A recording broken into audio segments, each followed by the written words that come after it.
Going live now. Start with this. See on this with this. Yeah, man.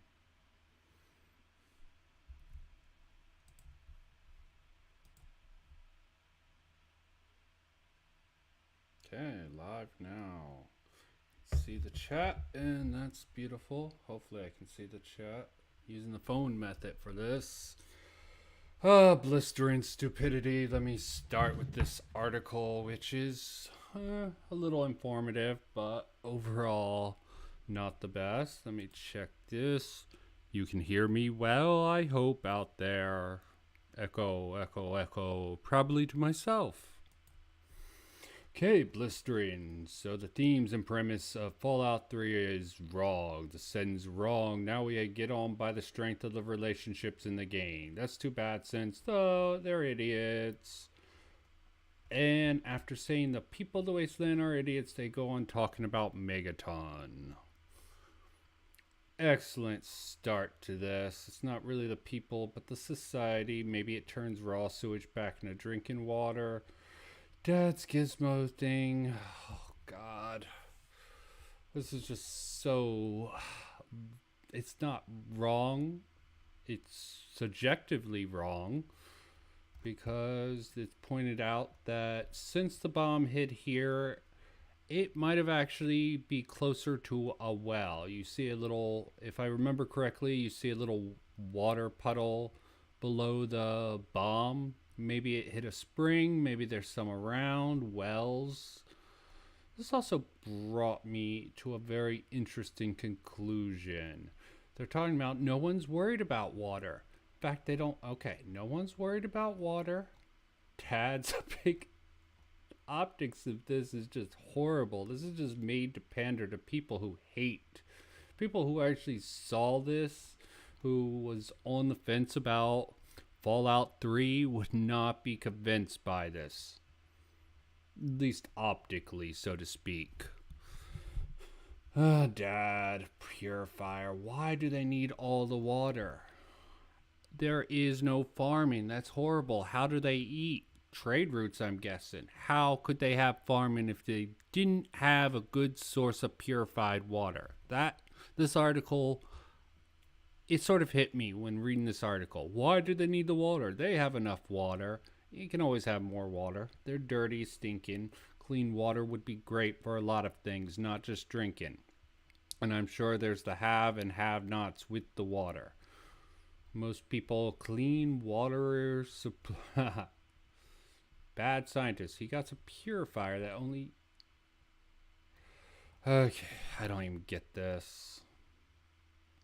I mean, I do get it. It's just Dad also might be evil. I haven't actually read this. So the Enclave, Dad blows up and irradiates his purifier rather than letting it fall in the hands of his enemy. He does not want. Has this guy ever seen Mad Max or any post-apocalyptic? Well, I don't know if this is a guy or a girl, but you do not want the crazed authoritarian getting it. They will give it to the haves and keep it from the have-nots. See, pretty bad faith overall. And this is one of the videos cited in the Creed video, which I don't know if I want to jump into right now. Let's just...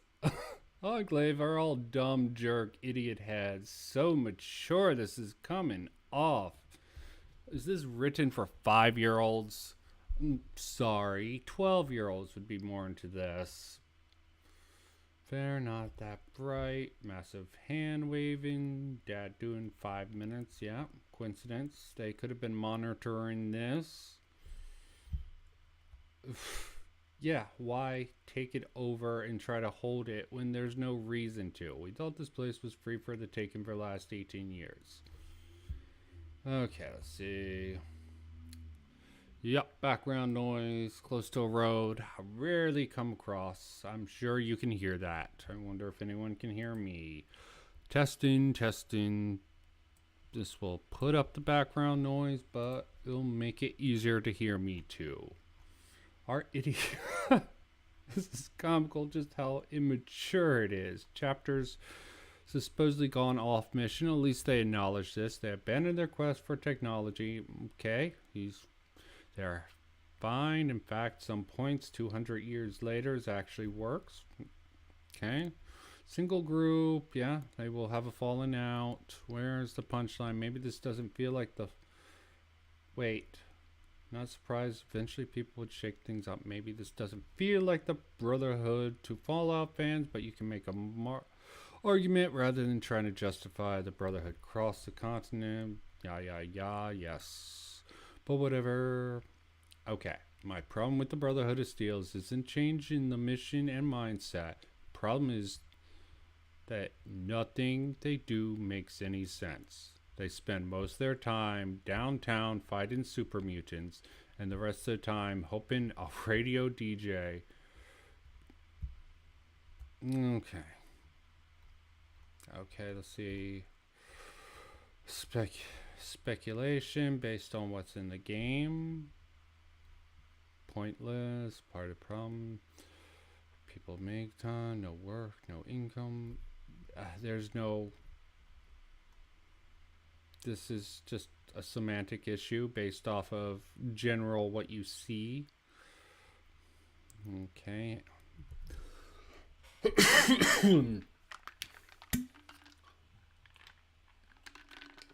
Okay.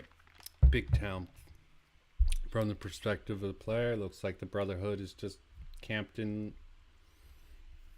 Okay, this is supposed to be criticism. They don't like it. Let's see what they say. There's a lot you can do with the idea that fighting force is just really bad at doing humanitarian aid. This would put them out of their element and would even justify their usual practice, not getting involved. The game seems to be trying to do it sort of awkwardly. Everyone's in the... Of course you would think that.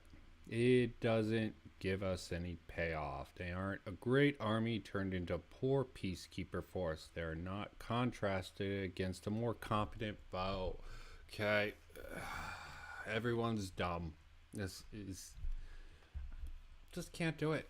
And Creed actually cited this freaking immature set of articles as evidence. Oh, come on. Let's go. He's going on Megaton. Start with that. At least this Mr. Caption you can't see because he nuked his channel and re-upload it. But I don't know if I'm going to get to that. Let's do this and see what things come in. Of that, some people really bloody hate the bomb, by the way, because it's odd to build a town around a bomb. Odd is the understatement of the fucking millennium. It is not... See, also the same framing as this article. You just have to start off with that. Odd to build a town around a nuke. It's downright fucking stupid. Okay. Stupid, maybe, but it depends on how long this town been around. It could have been just a few people getting around. Maybe that cult was set up and they helped people out. They're like those weirdos, but, you know, all of this is speculation. His reason for it being stupid is speculation. The stupidest thing, which is a game reason, is that someone should have really diffused it. People not being la-di-da-da. I'm assuming this town has been around for as long as most of these people been alive in this town. That's the only explanation. It's still a little stupid that they don't want to diffuse it, but Moyer Brown is probably someone who could do it. Not sure of the stats at the time, but I'm sure she could have done it, but she was sort of a little bit of an airhead, that woman was. So adorable, so lovable. Is probably at least one person who could do it. I should hope this wouldn't need to be explained, but I'm not sure a word exists in any known language to properly describe... Okay. To recap, in case you didn't, he took down his previous video and redid this. I assume this is him redoing it and trying not to be as assaulting. How's this? I don't want to imagine what his first video is if this is the tone he's going to pull off here.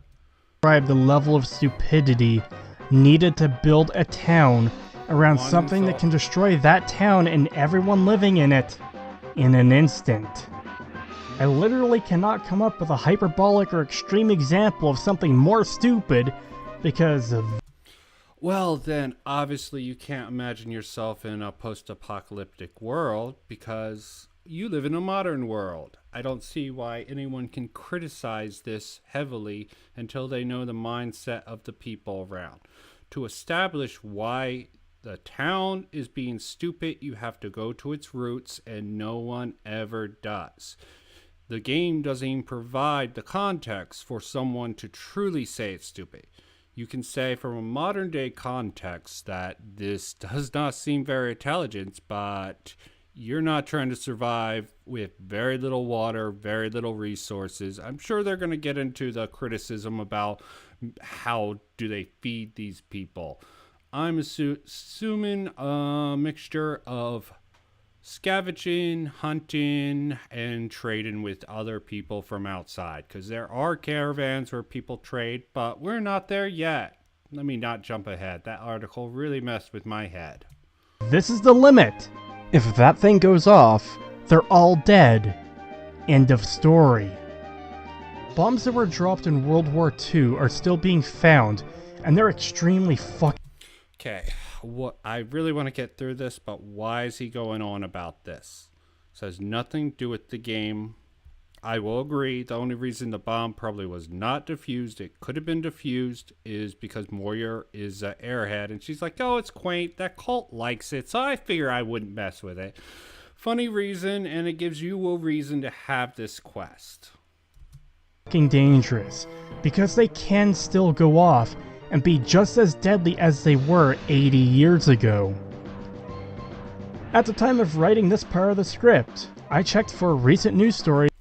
And your brain fell out of your head because you're so obsessed with freaking debunking every little one of these points. What is everything I can use against this video? Oh, the bomb, of course. I can rant and rave about that thing for like 5-10 minutes. Of World War II bombs being discovered, and there was one not even 2 months ago that was found, which prompted a military response and a controlled detonation.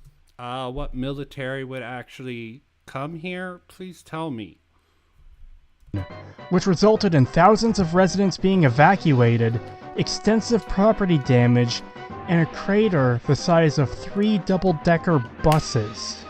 It never bothered me though, because I always thought there was a fairly sensible reason for it. There's the water. I'm sure this is the point here. Actually, there isn't. Okay, let him speculate before you insult him, or let him get to his point before you poison the well. With radiation in this case, I'm guessing. The game tries to justify it, but fails utterly, and only makes this whole scenario somehow even more stupid. As Manya describes it, a plane crashed in that location, creating the crater. Now already, this is a bit too much, as a plane wouldn't... Okay, I best let him. I was going to stop him, but let's hear his reasoning. ...create a crater that deep. We're talking literal tons of soil being displaced as a result. Okay, do you see the plane? Do you know what size it was? This is not our world, okay? They have a different technology. This could have been the aircraft carrier. I'm not saying it was an aircraft carrier size freaking plane that they developed as a special weapon. You don't know? I don't know. Why the hell are you making this stupid point? This is one of the only times I'll refer to John's Reddit response to the original video. He dismissed this criticism as a nitpick. However, he uses... It is a nitpick. Nitpicks can be valid, but you really need to have a little bit more substance substance behind your nitpick than just this is bad. I will establish there's a lot of little elements, nitpicks that can be added up. This is a game. There's some scenarios where nitpicking is not a good idea because it this could have been resolved. This is a cute little quest, or it sets up a very moral dilemma There's a certain line you draw with this. This crater as a major part of his defense for Megaton. So applying consistent logic to the crater existing is a nitpick, but using it as a consistent logic, I'm not following. What's the consistent logic? He's really not clear in some parts. He assumes he makes a point. I guess it's ridiculous. A plane could have created this crater is his point. I don't think it's a very good one because you don't know, unless he sort of outlines this, if he knows the size, the type of impact, what it impacted into. This is sort of a non-point here. Defense for something that makes no sense is totally fine? Yeah, I'm totally sure we'll be getting consistent standards from John. Which is hilarious considering his biggest gripe in the Fallout 3 versus New Vegas debate is inconsistent standards. Anyways. Well, he does have a point.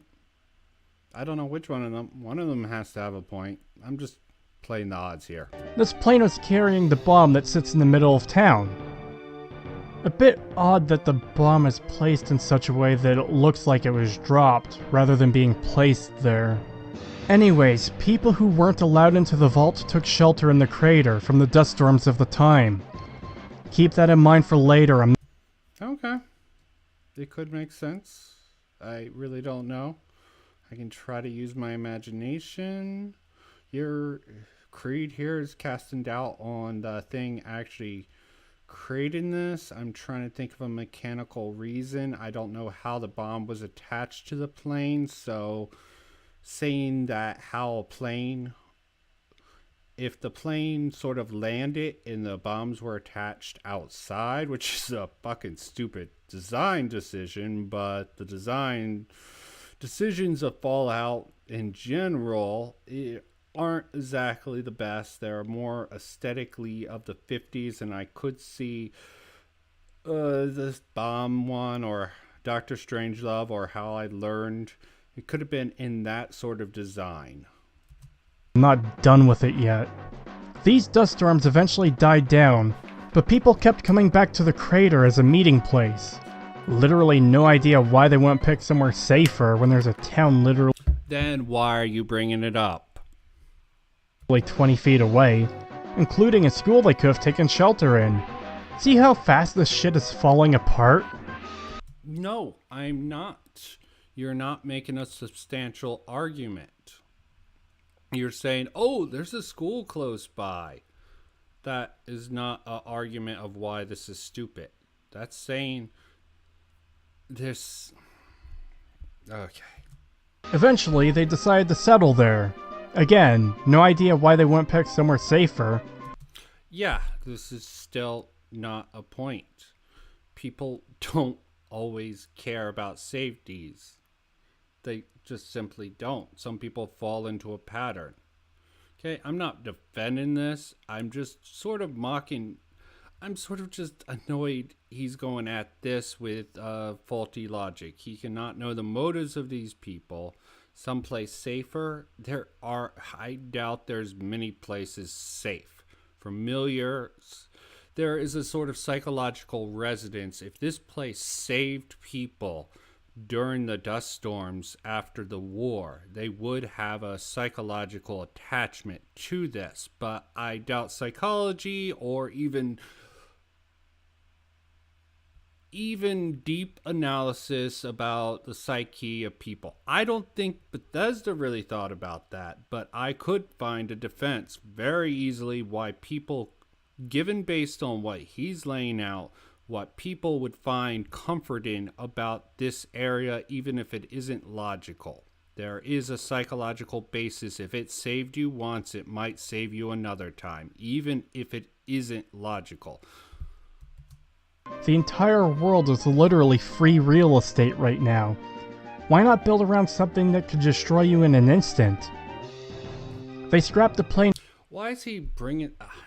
I think I know this point in the video. I don't know why he's bringing up this point beforehand. I think it's because he really wants to poison the well of the next point John or Mini a True Nerd is going to make next. We'll see. for parts, and they decide to go to an airport a few miles away to scrap it for parts too. And they spent months dragging all the metal from the airport to the location of Megaton to build the town. Yes, very stupid. I would agree. There are some logical problems with that, but there's also some psychological consistency. If there was nothing to do, people would be looking for something to keep themselves busy without knowing exactly if their food stores were in stock or if there's important matters to this. This is a harder issue to actually substantiate or defend in this case, but busy work after a time of crisis is soothing. But again, I know more about psychological and sociological thing here. He's just thinking from a rational standpoint when that is not going to be what happened after the Great War. No, I did not misspeak. Most of the material used to build the town was already in one location, and they spent literal months dragging it across a dangerous wasteland to build around a bomb that could wipe them all out in an instant. The excuse for this was that the children of Adam had already formed by that point, and they couldn't have done it without their help. Which is a cheap cop-out excuse, because if... No, it's not. Actually, having some value in other people is important. You need to sort of build a community for safety reasons. This isn't even about psychology at this point. Tribal mechanics is at play. If your survival are dependent on other people, you tend to have a give and take relationship with those people. But I'm assuming too much about Creed here. I assume he knows about human relationships, especially human relationships after traumatic events, which maybe he'll surprise me with that and at least give it at least a hypothetical credit on these accounts. Sort of doubted it. If they had just settled at the airport instead, they could have spent those many months simply transporting the materials to instead build their town at the airport, which should have already had buildings, with the airport terminal and the hangars. Here's the thing, if you're going to build a town, you're going to want it either in a strategic location, such as on a hill, for the sake of defense, or near an important region.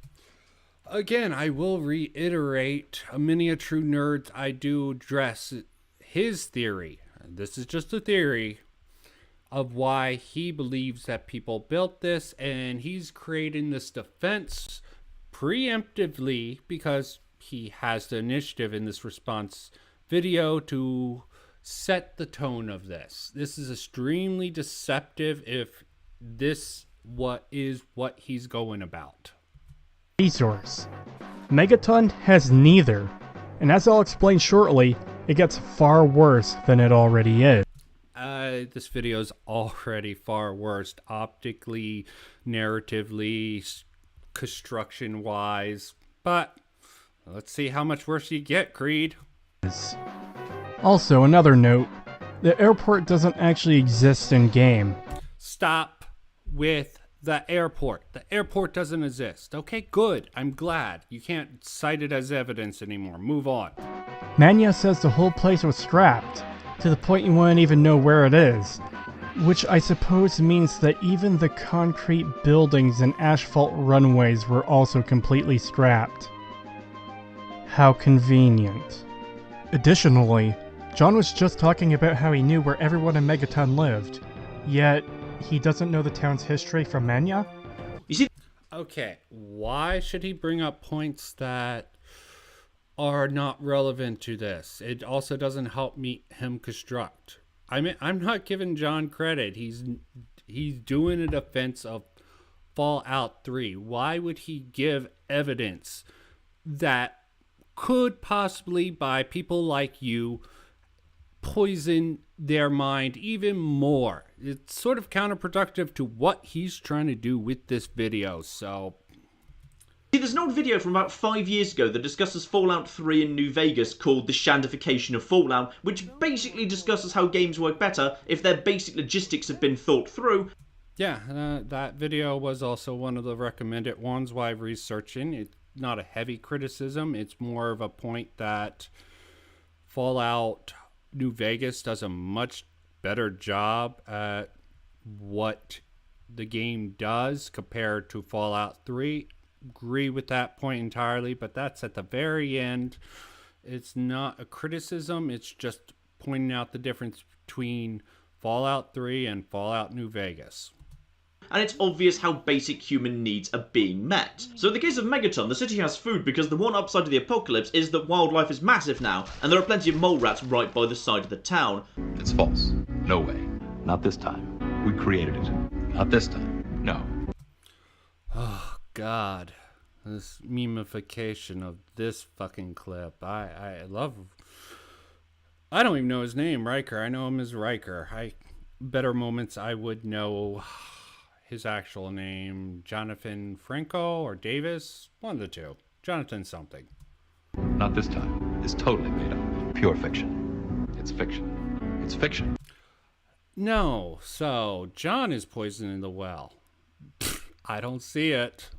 I think that was projection. For anyone watching the stream at a later date, first stream I did where you couldn't even hear the audio from the video. I'm not even sure you could hear the audio from this. Let me check that. Full blast. I have those levels good, so it should be good, but won't know until I check. Luckily, no one's watching to tell me, but... We made it up. We made this one up. It's a made-up tale. It's a total fabrication. It never happened. This is 100% false. It's fictitious. It's a total fabrication. It's made up. Okay, dude, you're gonna quote Riker. This is redundant, stupid, retarded, reductive, poisoning the well, dishonest, horrible. I can do it too. I can go on just saying whatever I want. But the difference is I have no investment in this. This is just fun and games for me, but dishonesty and horrible bad faith framing, that does piss me off a bit. But go on. Just keep repeating John's a liar, dishonest, whatever. Liar. It does not align with reality, and it is something John absolutely... You're not in line with reality, dude. I don't even know what to say about this. I would have to collect my thoughts after this video if I went to write a comment on this. I thought about it before. Last time I just made a simple... Let me move on. Positively 100% invented solely for the sake of defending this game. You cannot prove that. This is a pet theory of his. And it's definitely... Let him pull it out before you poison the well on this idea. Hear the evidence before you try to turn your audience like, he's lying to me? Oh, how dare he? So when you actually present his case, they're not going to believe it. You don't see how bad faith that is? Called him a liar, bad faith. He doesn't present evidence that goes against his argument. No duh. Okay? But you are doing... I'm trying to do the math here. I want to say 10 times, but benefit of the doubt, at least 3 times worse. From justified and accurate criticism. Not only am I going to thoroughly prove it, but I'm going to use John's own video clip and the context behind it to help prove my point. Oh. First and foremost... 3 mole rats, okay. I'm assuming that there is more than 3 mole... that word. Mole rats are spawn around Megaton. There's 3 mole rats here for at least this mission. There is absolutely nothing whatsoever in the entire game that references mole rats being a food source for Megaton.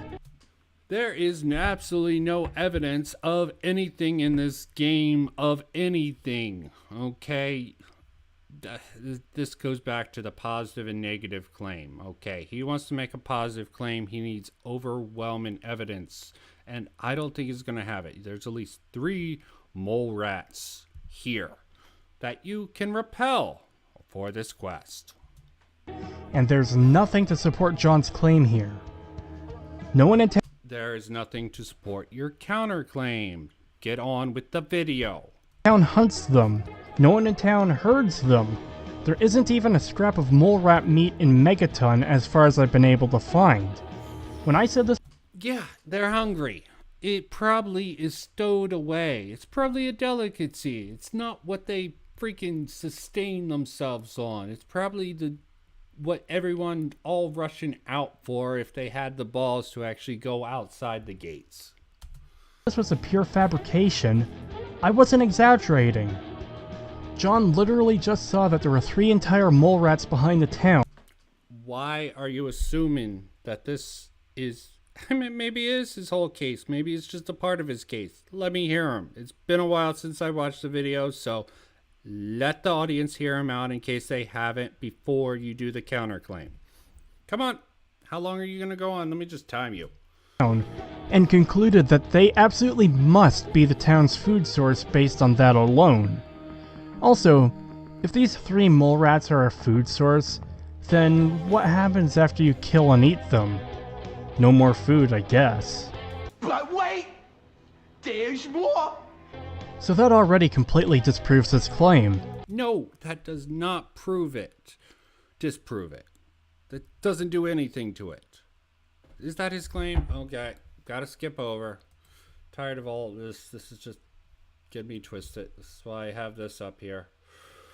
Gonna have to keep up. Much of it's purposely tries to whereas the including people say talk about the rest of Megaton. So you get there and you need information. The sheriff points you to Moriarty, who does have the information but needs to be persuaded to part with it. And once again, you've got plenty of options. You can use the speech check on Moriarty. You can literally begins with your dad talking about it. And I think get into town, obey it. Let's just get into town. A fairly sensible reason for it. You see, there's no. It's easier to get attached to a place if it's visually distinct. For example, I'm pretty sure I know where everybody lives in Megaton and in Rivet City. But sorry, this is a sort of annoying, pointless argument of John here. Maybe I should just debunk this one myself. It will definitely be a much better use of my time. in New Vegas' Good Springs, which has a much smaller population, it was only years and multiple playthroughs later that I learned Easy Pete sleeps in the long 3-room house in the middle of town. I always just assumed that was player housing. I actually can't remember off the top of my head where Trudy sleeps now I think about it. And I think part of... Okay, yeah, this is a problem. His framing of this... I mean, it's not a problem. He's not insulting anyone or calling anyone a liar. He's just saying his subjective thought process behind this. It's fine. It's not a great case for going Fallout 3 against Fallout New Vegas in this case. It's very weak, immaterial, and pointless in this case. That is Good Springs is just a town made up of a group of houses, and it's hard to be interested in the comings and goings of the townsfolk when they're just walking from one building to another. Yes, there's no mystery in depth. I mean, it is very possible that Bethesda put Megaton as a city to sort of create mysteries. Why people gathering around a bomb? Most likely it's for the quest, but there could be more thought put into it. Not going to assume that. As opposed to unique salvage vehicles clinging to the side of a bomb crater. Speaking of that, some people really bloody hate the bomb, by the way. Yes, Creed especially. Because it's odd to build a town around a bomb. It never bothered me though, because I always thought there was a fairly...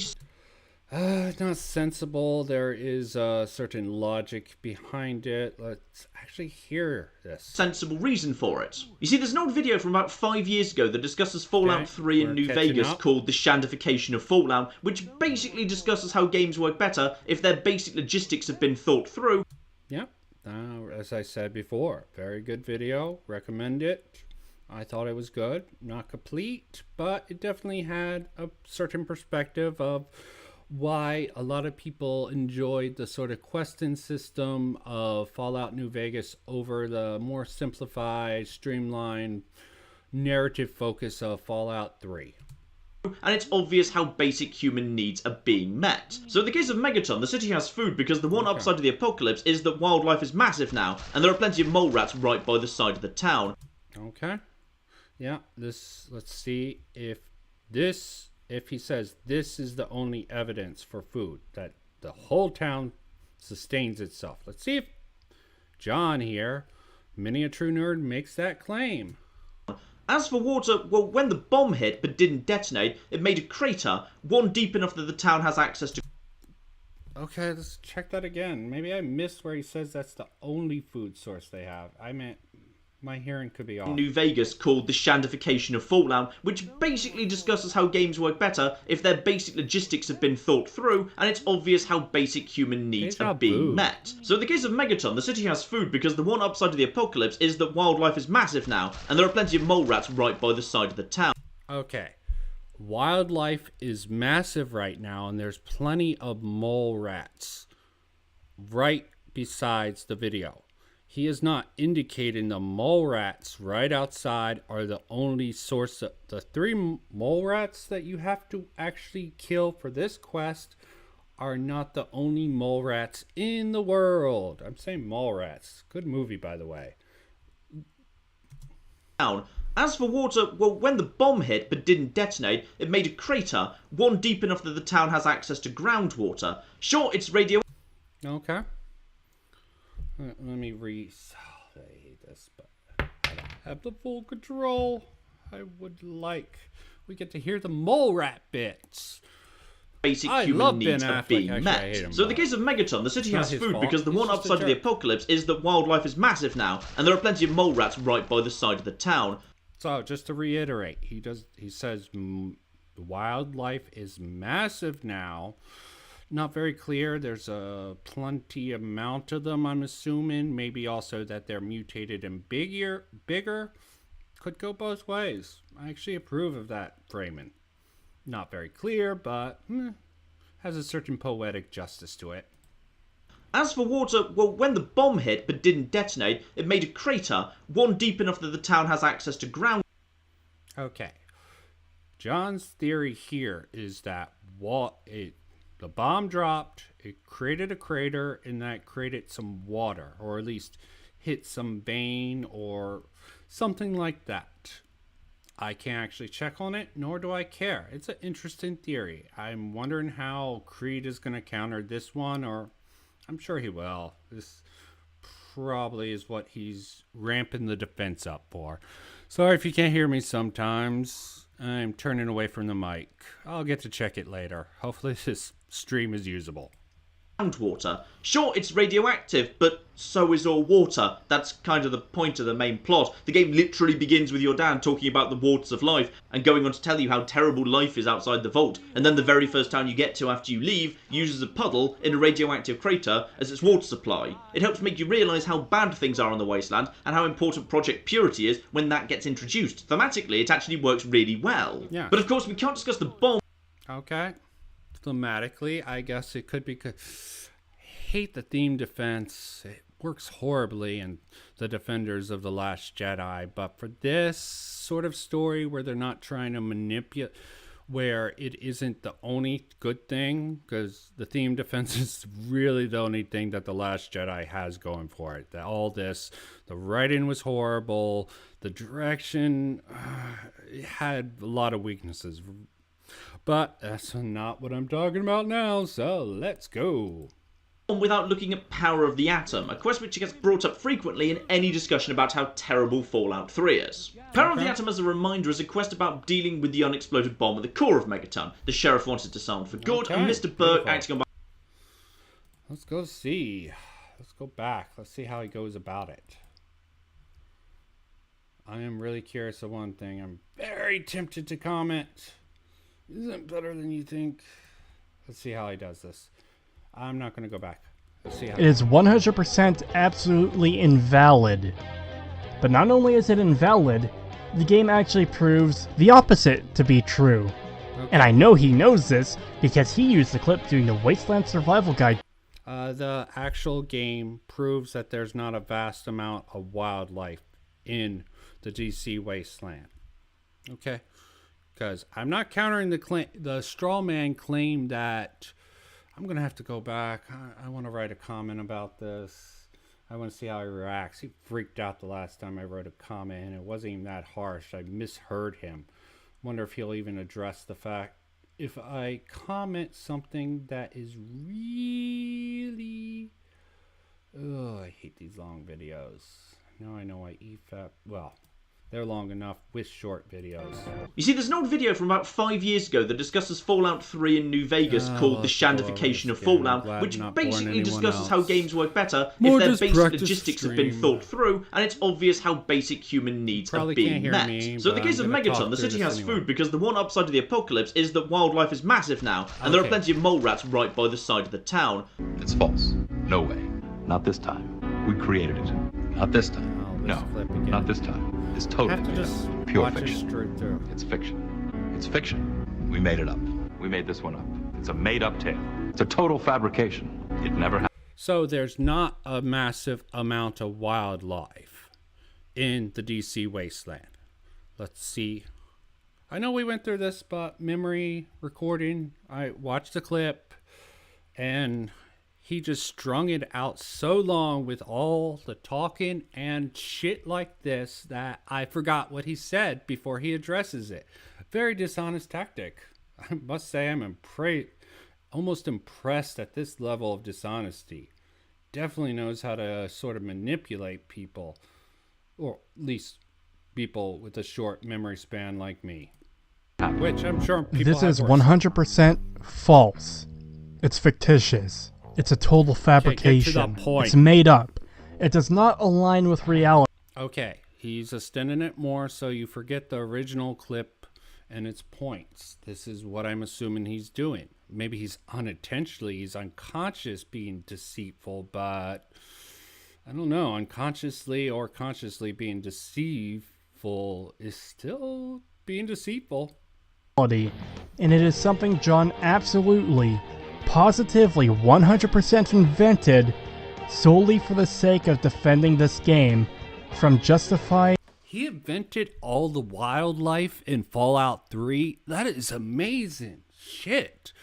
I didn't know one man can be responsible for creating all the wildlife in a game. I thought it took a whole team of developers to design and render, do conceptual art. Bravo, John. You created all the massive amount. That must have took a lot of time. And how old was he probably then? No, 2008, I think. Probably a young man. So I'm guessing 12, 13, if I would have to guess. But let's continue. Inaccurate criticism. Not only am I going to thoroughly prove it, but I'm going to use John's own video clip and the context behind it to help prove my point. First and foremost, there is absolutely nothing whatsoever in the entire game that references mole rats being a food source for Megaton, and there's nothing to support John's claim here. No one in town hunts them. No one in town herds them. You don't see anyone hunt them. Herding's probably a freaking dumb idea if they just pop up like, let me think. Not rats, that'd be too easy. Bunny rabbits? Do you know their breeding? How much they breed? Oh, their life cycle? Anything like that? There isn't even a scrap of mole rat meat in Megaton as far as I've been able to find. When I said, oh, I'm glad that you're being so honest that you search every little crevice. You even use probably a glitch to get through the walls to make sure it's not like hiding behind a wall. Such good faith. Such a dedicated YouTuber to take down the evil many true nerds narrative that Fallout 3 isn't a crappy game. That's what he's trying to establish in this. Not that it's a great game. He's stated his preference. He thinks in many ways Fallout 3 is a good game. He doesn't even say that New Vegas is worse than it. This isn't one of those wars. This was a pure fabrication. I wasn't exaggerating. John literally just saw that there were 3 entire mole rats behind the town, and concluded that they absolutely must be the town's food source based on that alone. Also, if these 3 mole rats are a food source, then what happens after you kill and eat them? No more food, I guess. Oh yeah, I can't tolerate this anymore. Little lame during a stream. Look at this. Let's take a look at this. John makes snide comment about angry comments again. Let's just give him a simple comment. John, not Jane. John never said that the mole rats. Let me use a Z to be zingy. The only food source of Megaton. I keep putting like Mega Man. Okay, Mega Man. Okay, not the only food source. Stated that, yeah, I'm drawing this out. No memory. That. 2 that's. There was a massive. Let me make sure I have this quote right. Why not? Very close, but I just assumed that was player housing. Okay. I actually can't remember off the top of my head where Trudy sleeps now I think about it. And I think part of that is so weak. Sure, it's radioactive. One upside of the apocalypse, down around a bomb. It never bothered me though, because I always thought there was a fairly sensible reason for it. You see, there's an old video from about 5 years ago that discusses Fallout 3 in New Vegas called The Shandification of Fallout, which basically discusses how games work better if their basic logistics have been thought through, and it's obvious how basic Repeatification, not good, and upside of the apocalypse is that wildlife is massive now, and there are okay, wildlife is massive now. Let's do this. Ooh, that's my stream. It's horrible. I bet and wouldn't watch it myself. That.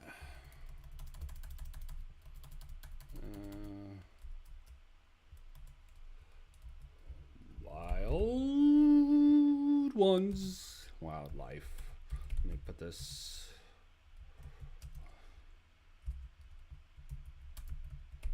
Massive now. I want to make sure I'm quoting him correctly. He has a transcript. I do not. Okay, we'll come back to you after I get tired of this. plenty of mole rats right by the side of the town.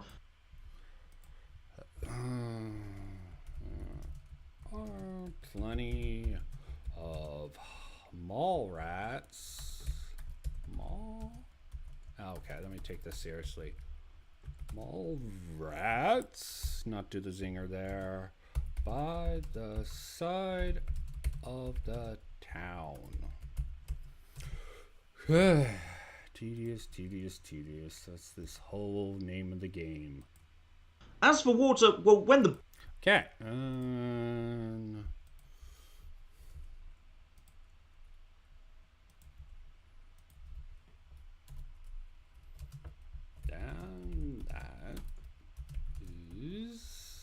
That is all that he says.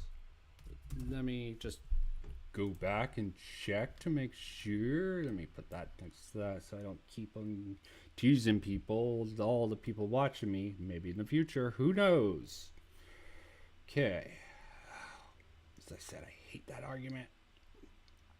Gonna have to not pause it and go blah, blah, blah, blah, blah. Unique salvage vehicles clinging to the side of a bomb crater. Speaking of that, some people really bloody hate the bomb, by the way, because it's odd to build a town around a bomb. It never bothered me though, because I always thought there was a fairly sensible reason for it. You see, there's an old video... Let me just correct him. It's not a sensible, but it is an understandable reason. in theory. Video from about 5 years ago that discusses Fallout 3 in New Vegas called The Shandification of Fallout, which basically discusses how games work better if their basic logistics have been thought through and it's obvious how basic human needs are being met. So in the case of Megaton, the city has food because the one upside of the apocalypse is that wildlife is massive now. Okay, whoops.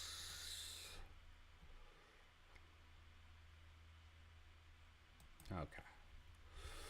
Back to this.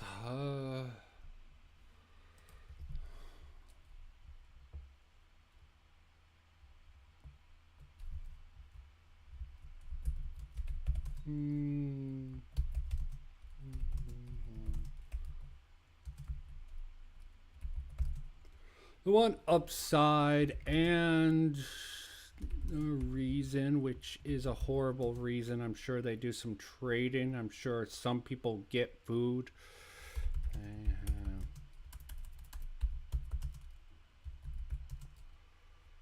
Is because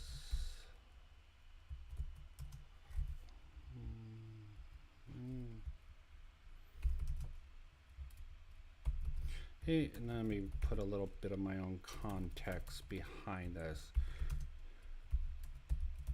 Never said. How do I state this? He never said that it was his only food source. It was his only food source. Gotta make entertainment because this is downright drab. Food source of the town.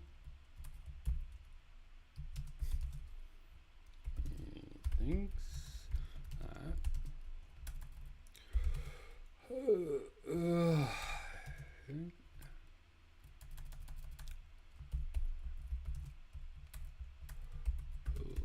thinks that would be rather dumb.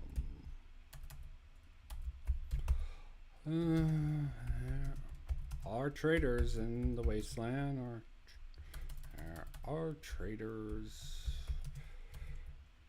in the wasteland? DC wasteland. Where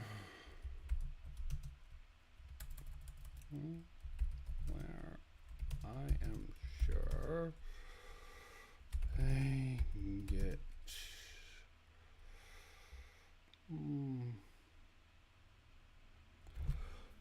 There are traders in the DC wasteland where I'm sure they get aid from, aid and other supplies such as food from. Okay, there are traders in the DC wasteland where I'm sure they get aid and other supplies such as food from. Okay, very innocuous comment here. I doubt anything's gonna go with that. There are traders in the DC. Probably not gonna get anything with it, but I thought I would put it on the record. Okay, beautiful. Let's get back to this very dishonest. I wasn't even bringing up the fact that I think this video is very deceptive. Let's see how, if he reacts. Actually a challenge to fight, but it's actually an aspect of I even gave him a point where I'm saying, sort of insinuating that if John believes this is the only food source that he is dumb. I'm insinuating it. I doubt he'll react within time, but I'm curious if he will. Very curious. Game design to have enemies guarding loot, and it's extremely doubtful their proximity to the hollowed out rock is pure coincidence. No. Furthermore, most hunter-gatherer societies in ancient find food, she sends you to a pre-war grocery store, essentially to scavenge 200. You see, there's an old video from about 5 years ago that discusses Fallout 3 in New Vegas called The Shandification of Fallout, which basically discusses... Should I just let this play out? I mean, it's not like I'm getting any rat. This is Not like I'm taking any views away from Creed here with all me watching myself on my phone so I can see the chat in case anyone does come in. It happened the first stream, which is sort of funny to me. Us how games work better if their basic logistics have been thought through and it's obvious how basic human needs are being met. So in the case of Megaton, the city has food because the one upside of the apocalypse is that wildlife is massive now and there are plenty of mole rats right by the side of the town. It's false. No way. Not this time. We created it. Oh yeah, I have to sit through this again. Might as well, go smoke a joint or something. Not that I smoke anymore. I'll smoke my e-cigarette instead. Not this time. No, not this time. It's totally made up. Pure fiction. It's fiction. It's fiction. We made it up. We made this one up. It's a made-up tale. It's a total fabrication. It never happened. This is 100% false. It's fictitious. It's a total fabrication. It's made up. It does not align with reality, and it is something John absolutely, positively, 100% invented solely for the sake of defending this game from justified... Oh yes, he invented it. I'm not going to go off on that tangent again. I'm just going to go off. This is stupid. Okay? You wasting time, man. I said reasons earlier why you're wasting... speculations I have why you're wasting time and how I applaud your deceitfulness, either conscious or unconsciously. Inaccurate criticism. Not only am I going to thoroughly prove it, but I'm going to use John's own video clip and the context behind it to help prove my point.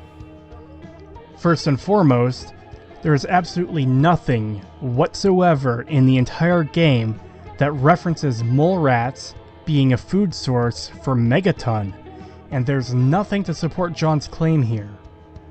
No one in town hunts. Is there anything to support my claim that you're annoying me? Oh yeah, me. I'm saying this video is annoying me, but of course I keep having to backtrack because I'm an idiot with no memory. Skip. Baloo. Them. No one in town herds them. There isn't even a scrap of mole rat meat in Megaton as far as I've been able to find. When I said this was a pure side note, why...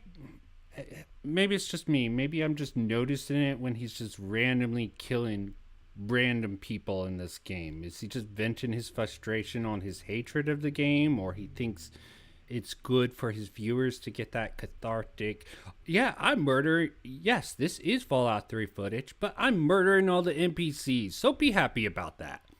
Just wanted to note that. Fabrication. I wasn't exaggerating. Yes, you were. You exaggerated a lot of points. Probably a lot of points I didn't even catch. But, I'm trying to get through this. Can't stop you every time and call you out on your exaggerations. I'm glad you're doing it on your own.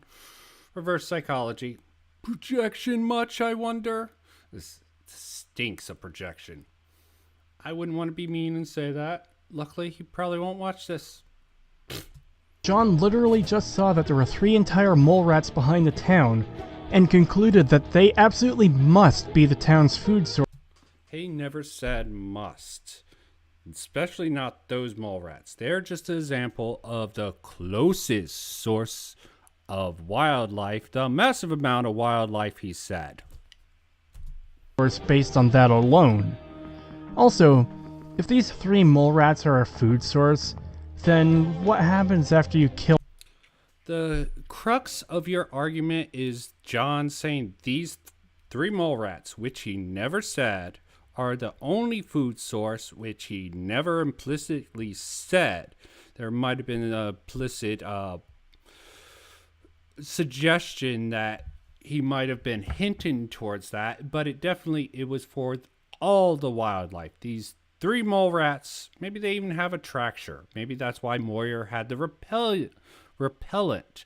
That would also indicate that mole rats are really so prevalent that they could actually feed. It probably could feed the whole freaking town, but they probably would be a good source of protein for people. Kill and eat them. No more food, I guess. But wait! There's more! So that already completely disproves his claim. It is No, that disproves the straw man you attributed to him. Please, be honest, okay? I mean, even if you're subconsciously being dishonest, try to consciously internalize this. I really hate having to come up with ass pulls with some of this stuff, but they're not really ass pulls. They're just logical defenses to counter some of the assertions that Creed here are making. 100% absolutely invalid. If you say 100%, that means completely. And that's not the case, because it's not true. Misframing, la la la. Not only is it invalid, the game actually proves the opposite to be true. And I know he knows this, because he How do you know he knows this? Okay, let's see the evidence. used the clip during the Wasteland Survival Guide quest. Okay. Moira never once refers to the mole rats as being any kind of food source. Okay, this does not prove anything. This just shows that a repellent is needed for mole rats, so there are enough mole rats to actually be a pest and a problem for whatever food that they don't have. Okay, what about the mylarks? Mylark meat is great, and that's fairly close by for some strapping young adventurous people. You don't see them go out and hunt at all. Does it mean they don't do it? No. Maybe the trader at the dock brings it to them. You can't make assumptions about this shit. She in fact refers to them as a nuisance, a pest that causes trouble for the locals, and furthermore, she doesn't want to kill them, she sends you out to test a repellent.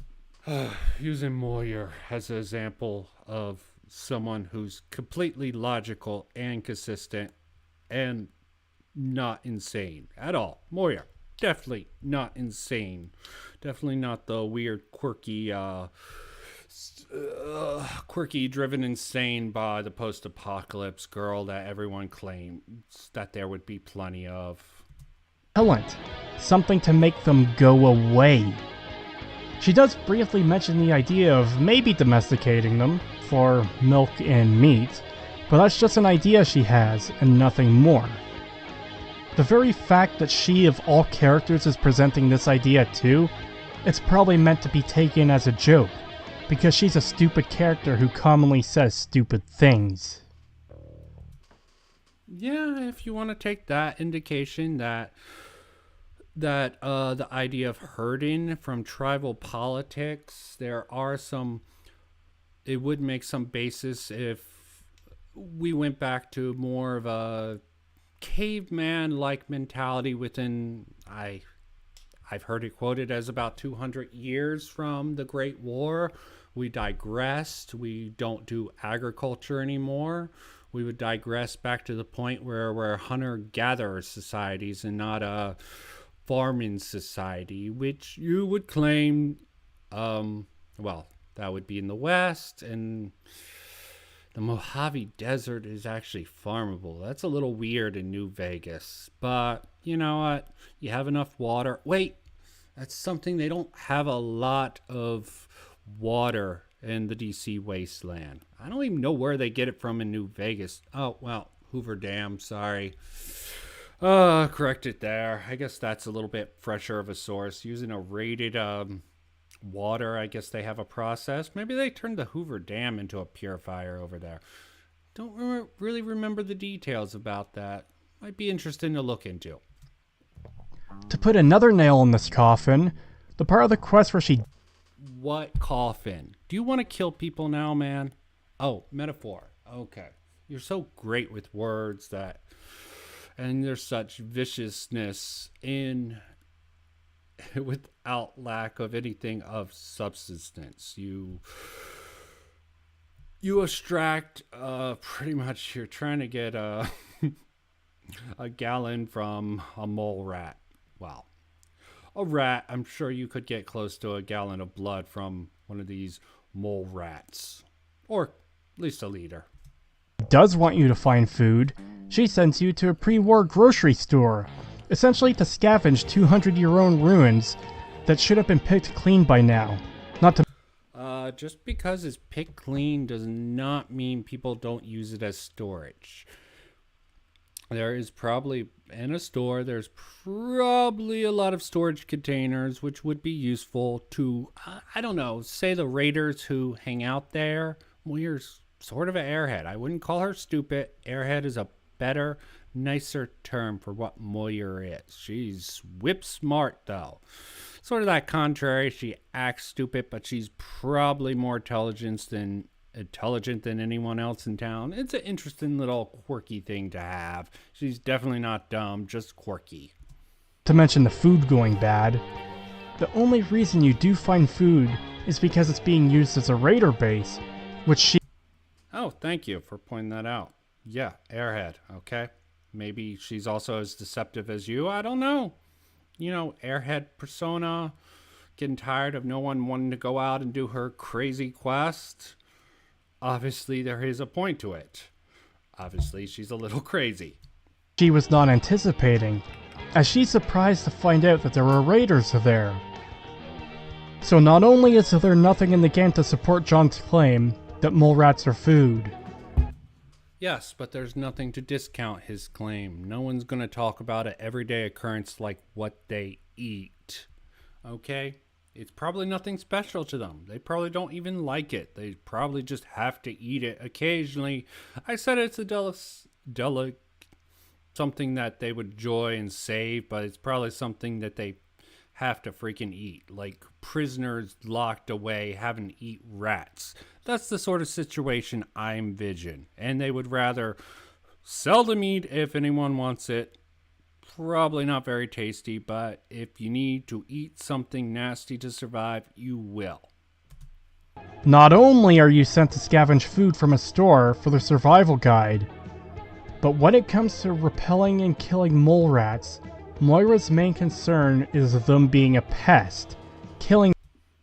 Yeah, rats are generally considered a pest, but if you're starving, you sure would kill one and eat it. Trust me.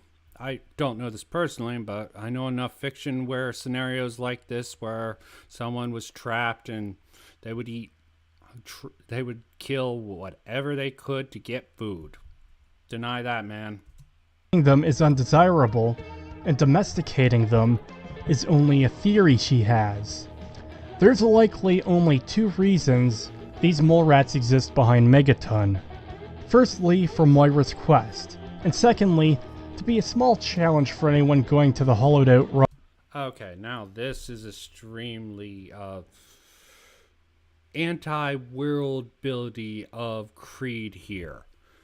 Extremely anti-faith of the developers in this case. No.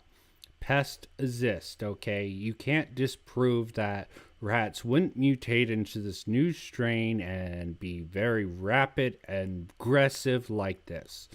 There's no proof of that, just like you have no proof that no one ever kills them and eats them when they get desperate. They can't trade for better food. I agree, John's assertion that this is the main food for it. It's not even his assertion. His assertion is wildlife.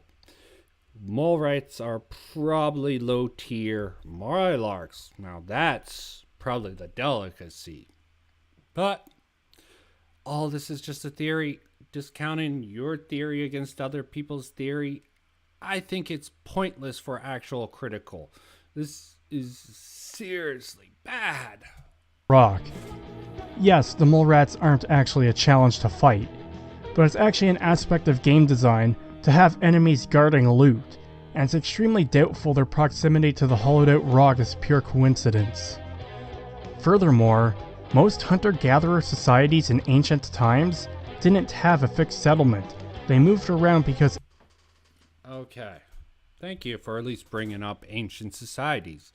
These people aren't an ancient society. This is a society that's had to go back to really rugged conditions and doing what they must to survive.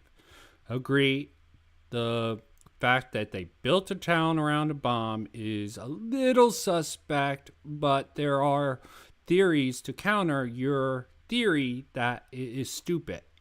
Okay, speculation, crap, that's all this is going to be. It's going to be a waste of time. animals migrate and naturally growing food gets depleted as you eat it. If Megaton hunted the already fairly rare wildlife for their food, they would soon run out of animals, so this wouldn't be sustainable.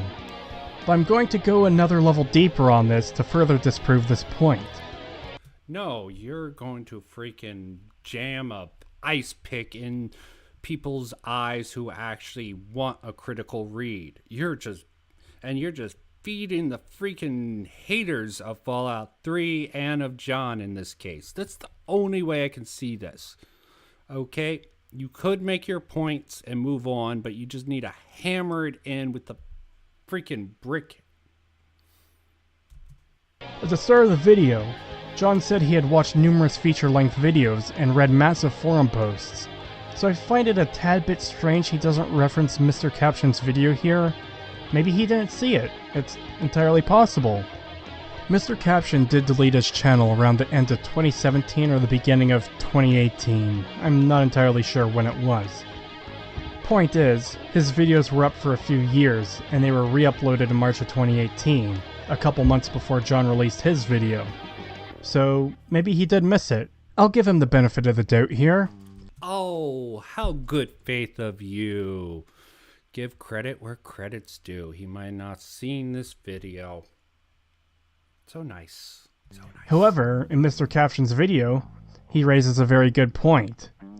All the plant life in the capital wasteland is dead.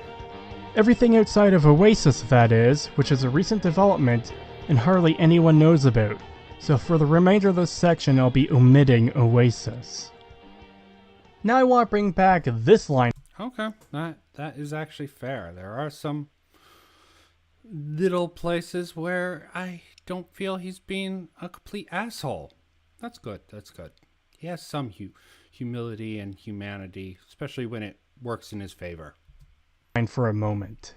And I want to examine this initial journey in detail, as it really demonstrates the level of care and craftsmanship that goes into Fallout 3's world design. Yeah, the world design for Fallout 3 is broken on nearly every level. Okay, you have not proven this in this video. This is extremely poisoning of the well. Every time he brings up anything positive, you have to push back with this shit. This is extremely annoying to anyone who wants a real critical viewing of what's actually wrong with this video.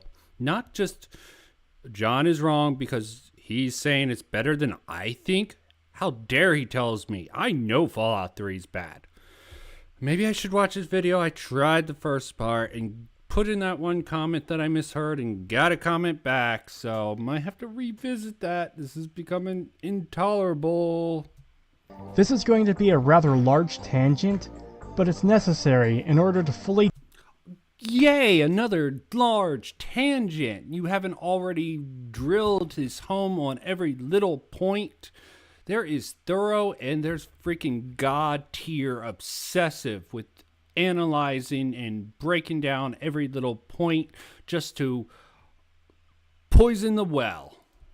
Debunk John's point beyond a shadow of a doubt, and additionally, preemptively debunk responses in the comments. Oh, of course, preemptively. Very defensive.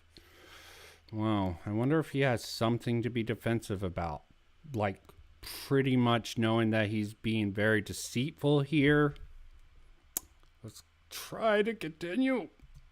As the response to the mole rats as a food source is the one point I made in the original video that saw the biggest pushback from people who defend Fallout 3 or John. Furthermore, this will be greater support for my arguments and points later on, regarding aspects of the world building.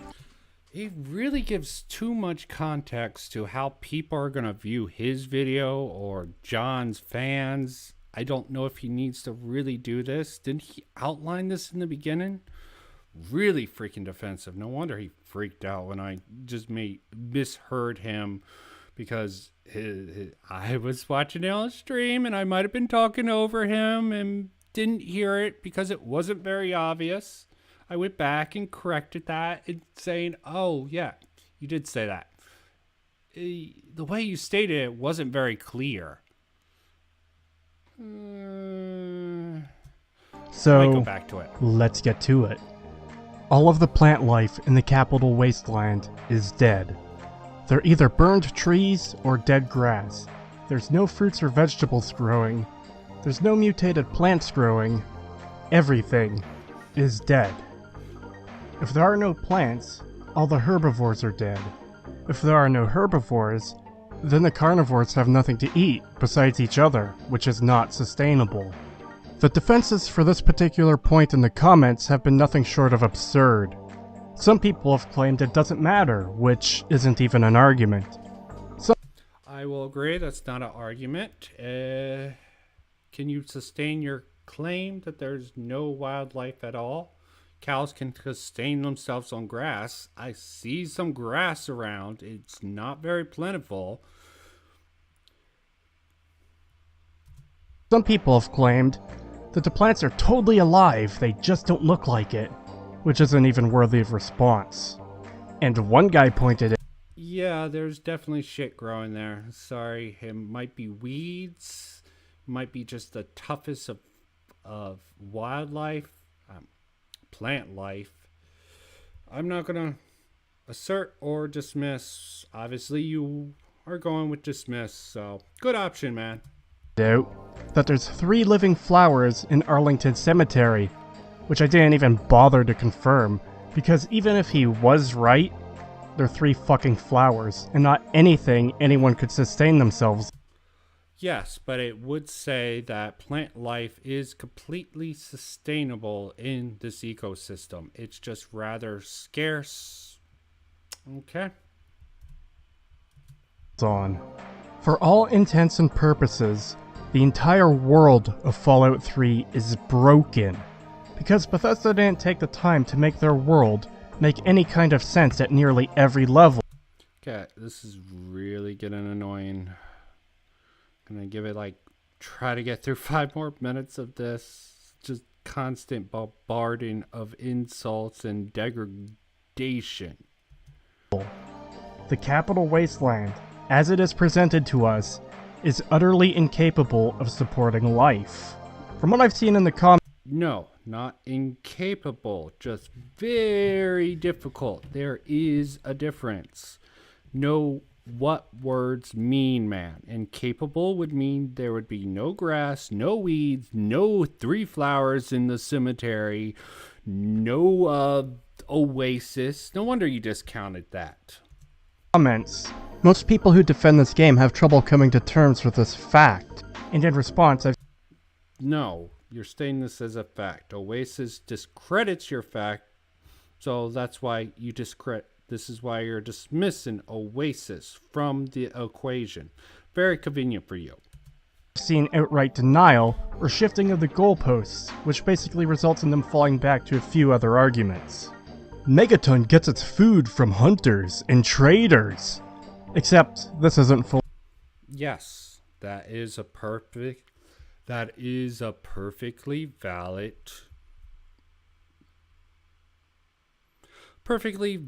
defense. Sorry, this is breaking my brain. It's like stuttering my head. It's like thoughts come to me. This is corrupting my brain.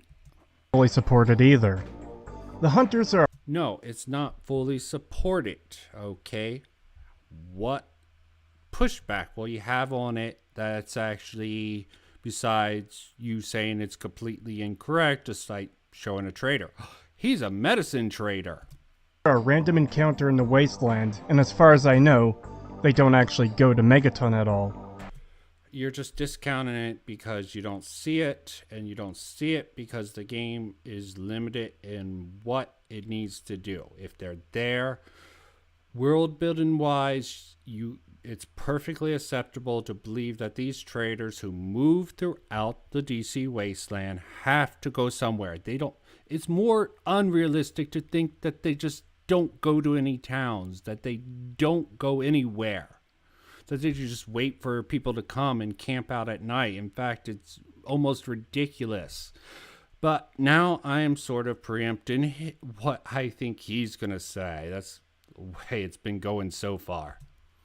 Similarly to John assuming that mole rats are food for Megaton because they're close by, the people who make this argument...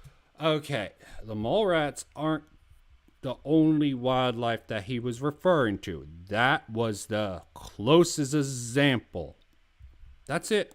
It was an example. Massive amount of wildlife thanks to the mutation. And mutation, you could even take that a step further and say the mutations make these animals capable of eating dirt. That's completely ridiculous, but you can't actually say 100% that that isn't the case. You can just say, I'm 99.9999 forever certain that mole rats cannot sustain themselves on actual dirt. What if they got mixed with some vegetation and they're almost plant beings now? That's ridiculous. Well, there's still a chance of that. This is fiction. Assume that the hunters supply Megaton simply because they exist. I've encountered them numerous times, and as best as I can remember, not once did they mention Megaton. Okay, did you want them to have more dialogue options so you couldn't destroy the world building from a fundamental thing? This is just such bad faith. This is really a thorough destruction of this using some of the most deceptive tactics I've seen. I mean, Harris was pretty deceptive. This is close to it. It's not omitting. He's actually covering everything and giving some credit where Harris actually used that point. Also, it should go without saying, but if the animals literally can't exist because plants... There's the repair that freaking H-Bomber guy did not bring up at all. All these weapons, they were useless as far as Harris was concerned, but repair skill 15, well, that's probably the highest they go. You need to do it yourself. Oh, I found a clip with 100. That's actually rare. I think the most common one, I think, was in the 50s or 60s repair-wise, but it's been a while, and I'm sure I could wiki it, but now is not the time for that. Don't exist, then there would be nothing for the hunters to hunt as a result. The only reason there's actually any animals in the Capital Wasteland is because it's a game that doesn't rely on consistent...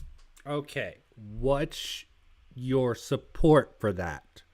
You're making a claim without any support. You're making an assertion which is not relative with even our reality. Even if life was tough in a certain place, the desert has life in it. That is some of the most. Mojave Desert has life. Where there's a will, there's a way. There will be life. There will be insects. There will be creatures. Will it be tough for them? They'll evolve a certain way. I'm sure it's the case here. Rules or world building to function. Which, by the way, is another argument I've seen. There's animals in the world, so clearly they eat something. This is nothing more than a cop-out defense from someone who can't actually prove their points. More people. Because they refuse... Cop-out. It's not a cop-out defense. It's just an incomplete defense with incomplete data of the game. Okay. I'll give it 6 more. To accept they've been checkmated.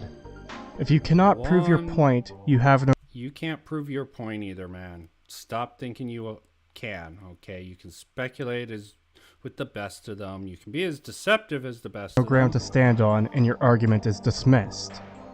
Okay, I agree. You're probably dismiss a lot of people. Wonder if you actually can talk to people who disagree with you. I know that Creed has a podcast, but so far as I've learned, I don't think he talks to people, like invites people who disagree with him on the podcast. But frankly, after watching this, I don't know why I would try to watch it. Maybe I'll do it. Maybe I won't. Who knows? Morbid curiosity. Next up are the traders, which all come from Canterbury, which I'm murdering. Oh, I'm past the Prairie Commons. If the traders are going to supply the rest of the wasteland with food, surely they must have a food source of their own, right? Well, Canterbury certainly isn't growing any crops. They do have a few Brahmin in a pen off to the side. What do the Brahmin eat? Let's see if he gets into that. This is a potential food source, but it's still a bit iffy, because... How do the I thought Brahmin ate vegetation. Is he discrediting his own point, or is he going to bring it up? I guess I gotta watch and see more. Because the people of Canterbury use Brahmin as pack animals for their traders. Even if these Brahmin were a food source, Canterbury cannot support the whole of the capital wasteland on their own. A response I've received to this point is that Canterbury is totally growing food. We just can't see it because it's not modeled into the game. Okay, done. He's citing dumb people. I mean, I don't know if they're dumb. He could just be straw manning. It wouldn't surprise me at all. Okay, I think I am done with this video for tonight. I'm not done streaming. Not that it's going to help me. Oh, Vosh is still going. I'm going. Let's see what go. Oh, yeah, I wanted to see. Wasn't I going to? Oh, yeah, I brought this up. I wanted to see more of his videos without actually losing my place here. So let's first start with this. Here we go. Let's come down to the comments. Let's see if this is any better. Actually comment on someone else.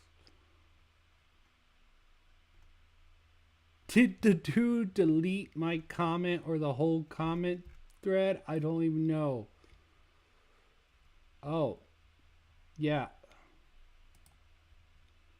Sheesh. Clout 9. Wow. This guy is extremely dumb. I mean, I'll up that, but...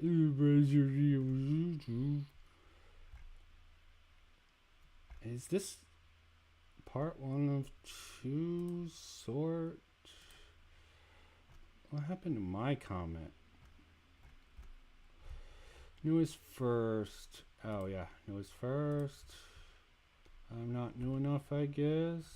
It was a couple days. Let's see. Ah, yes, here it is. No deletion. Okay, so did you watch the same video of me? Yada yada. I'll explain later. Seems you weren't listening. The idea was to prove the birthday party tag skill.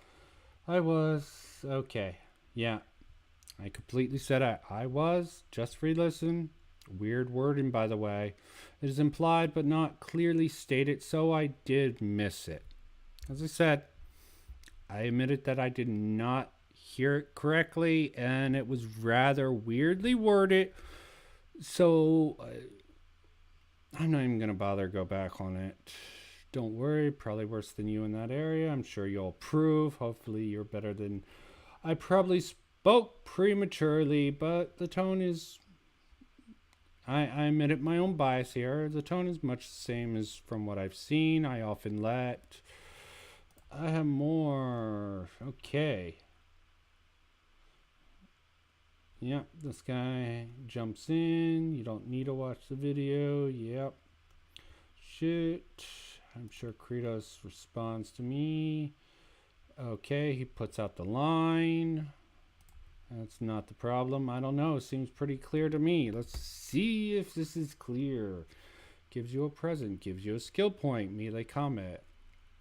Here's what is clear to him. I'm going to tie this back to the character generation being tied to a single screen like the previous games. Like, I mean, I guess you could infer it. It definitely is applied as I stated. You goof. Okay, let's say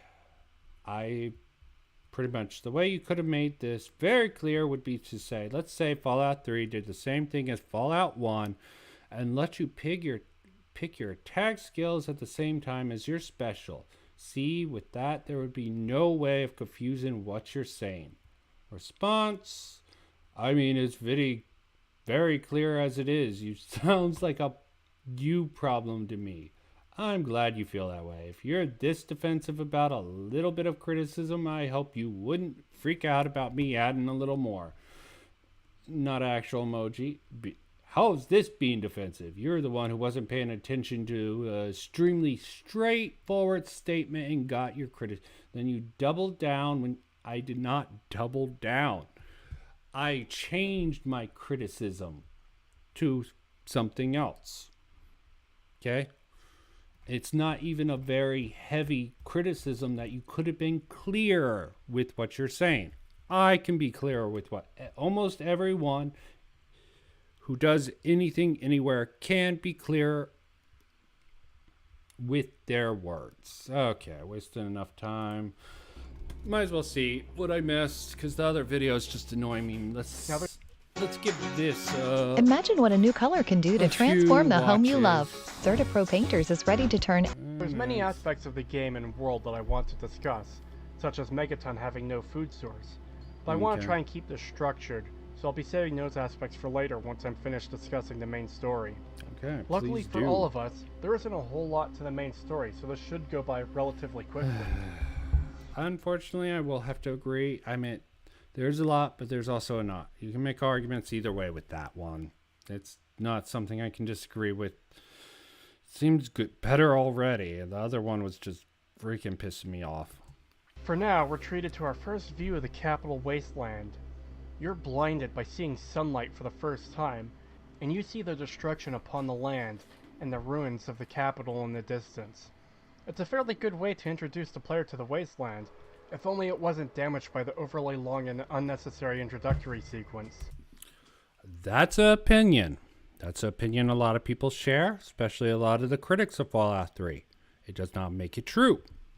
I enjoyed it. My friend enjoyed it. We know we can skip it. We know we can go through with it. It's all good in the hood, man. The obvious immediate goal is to find dear old Dad, but now you've got an entire world to explore, and he could be Oh, shit. Yeah, I remember why I extremely got annoyed with this video. anywhere. But he only left just Oh, recently, probably can't and likely hear this. isn't I well must have equipped, so he volume can't have down, gotten or- too far, right? Well, Shit. actually, he manages to traverse don't the trust extremely it. dangerous and mutant-infested I'm DC thinking I'm gonna ruins have to reach GNR. to top this He off. manages to escape the DC ruins Maybe it's just to reach me. Rivet City. And from there Maybe he it's goes just to the me who can't hear it, mutant-infested and my Project Purity, vocals look good. where he apparently faced no opposition Yeah. and was perfectly safe. This freaking Then he argument. manages to travel across the entire wasteland to reach He's- Vault 1. Here he's casting doubt upon if the dad could get to the destination where you find him in a quick time. Basically, he says, I did actually use some of this. 12, and he managed to do all of this by the time you've left the vault. Yep. By You're the time woken you up left to the find vault. out Liam ran away. You can kill Moriarty, but the resulting changes to guy's the world are bloodthirsty. laughable at best. Nova stops officially being a prostitute, but she'll still sleep next to a player in the saloon. Wow.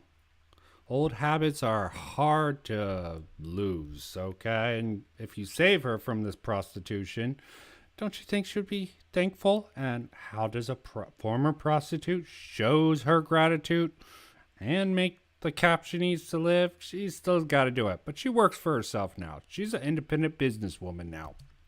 And God will paint his own name over Moriarty's on the sign. But he gets no new dialogue to acknowledge the fact that Moriarty is dead, and that's part of a bigger issue that I'll discuss later on. Regardless of how you get the information, the next step in the main story is to reach Galaxy News Radio. This involves doing a dungeon and meeting a shoehorned-in faction that's acting nothing like they should be. Okay, they do explain this. You're not going to give that context here? Fine. You're just going to criticize without context. Gotta love things like this. The Brotherhood has an outpost at GNR, which is under siege by super mutants, so a strike team has been sent in to kill the mutants and save the outpost. For whatever reason, the Brotherhood, which is typically a strict military-like organization due to their roots being based on a group of former military members from the war, they just allow you to follow them as if it's no big deal. Okay, what are they supposed to do? Shoot you? Tell you you can't come this way? They sort of have other problems to deal with. Now, them trusting you, it's sort of a game mechanical. That's what I would criticize this for, is them trusting you behind them. I'd be like, stay in front of us, okay? That would be the proper measure. They're trying to be good, but they're fucking dumb about it. You have bad intent, you just shoot them in the back. You could say they're cocky enough that they think you would wouldn't be that stupid, but this is the DC wasteland. I'm sure there's a lot of stupid people here. Hard to say with this one. Even though they know nothing about you, or that you may pose a risk to their entire operation. A lot of shooting happens and you're given a Fat Man, the most powerful weapon in the game, and this is still only the first quest in the— Oh yeah, they just give it to you. One of them fucking die, okay?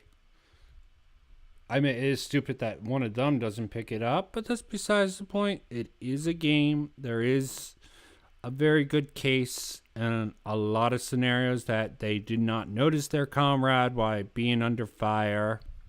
Okay? I'm not pressing X to doubt, but it's still a little suspect. the main story. Now the time it takes to reach the Fat Man is longer than it is to reach the power armor in Fallout 4, so this is only slightly less egregious, but it still shows a marked difference in their game design philosophy. Back in Morrowind, you could get super powerful gear early on, but you had to know where to look, and there are often challenges to reach them. You didn't just get them in the first few quests of the game. Okay, complaints by comparison that other things didn't do it. Okay. In Oblivion, they went over— Yeah, done. This guy's just freaking crap. Freaking, there's at least that many people who hate Fallout to get him subscribers. That is amazing. Or maybe some people think they control him. I wonder how effective that would be. I would not want to do that. Let's go to an actual decent review.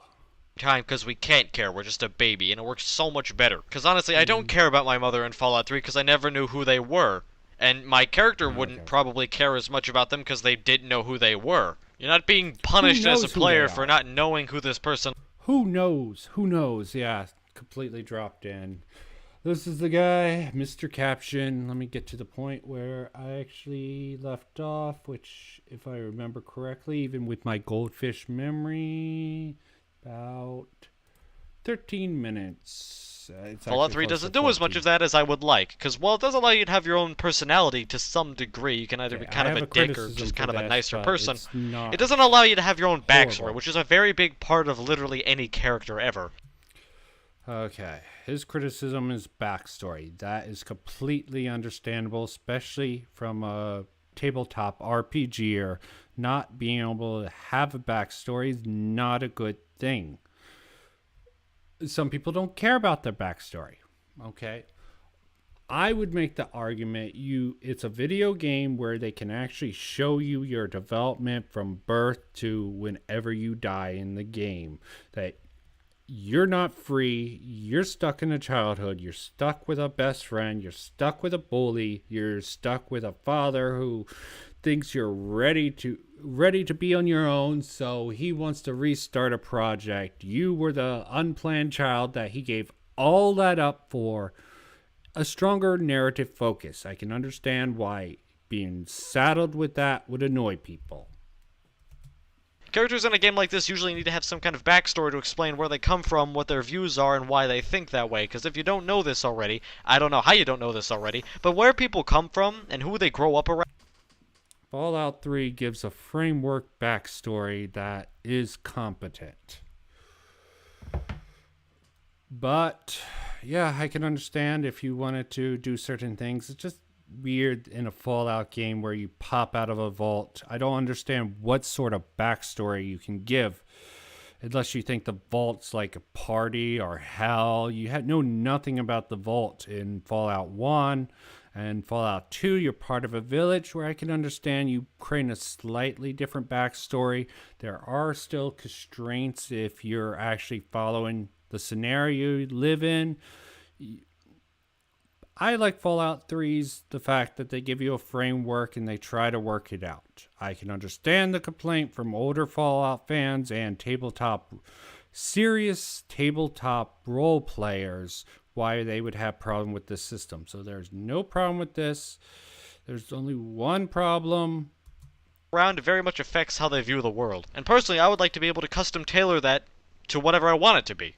to fit my experience, to make my gaming experience just more fun. And I know what somebody's gonna say. They're gonna say, "Oh, but Mr. Caption, you can just, you just fucking ignore the intro and do it yourself, yeah? You can just make up your own backstory." And if I'm going to ignore the entire intro to the game, then I think the intro has kind of failed its job. But yes, that's the contention I have with this whole rant. It failed its job.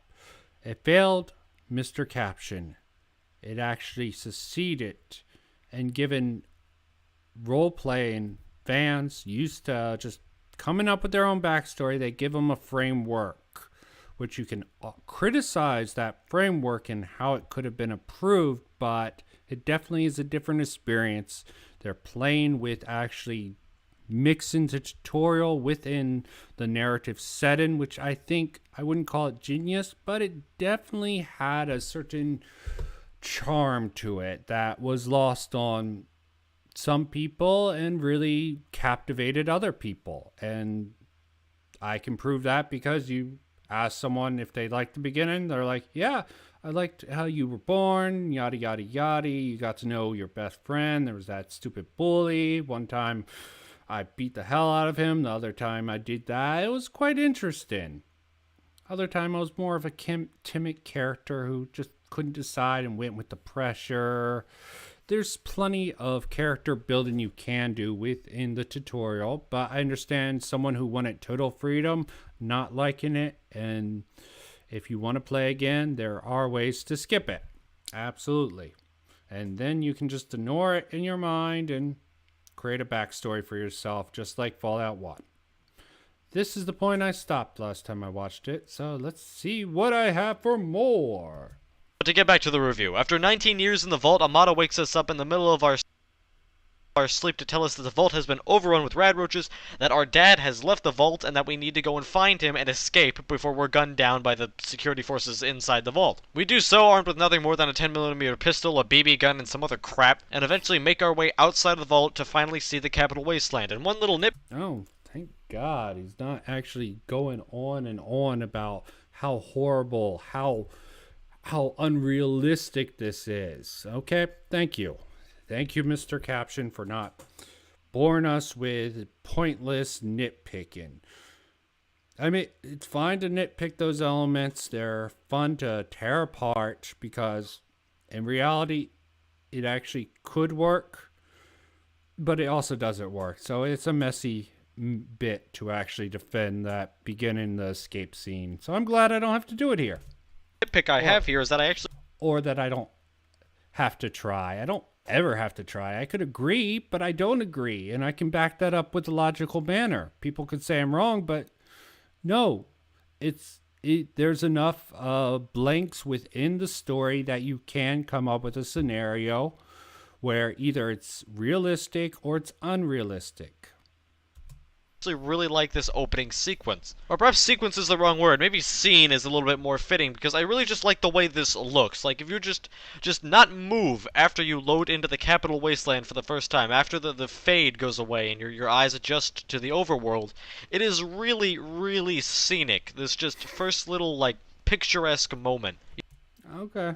Good bit of comedy there. Okay, I get it.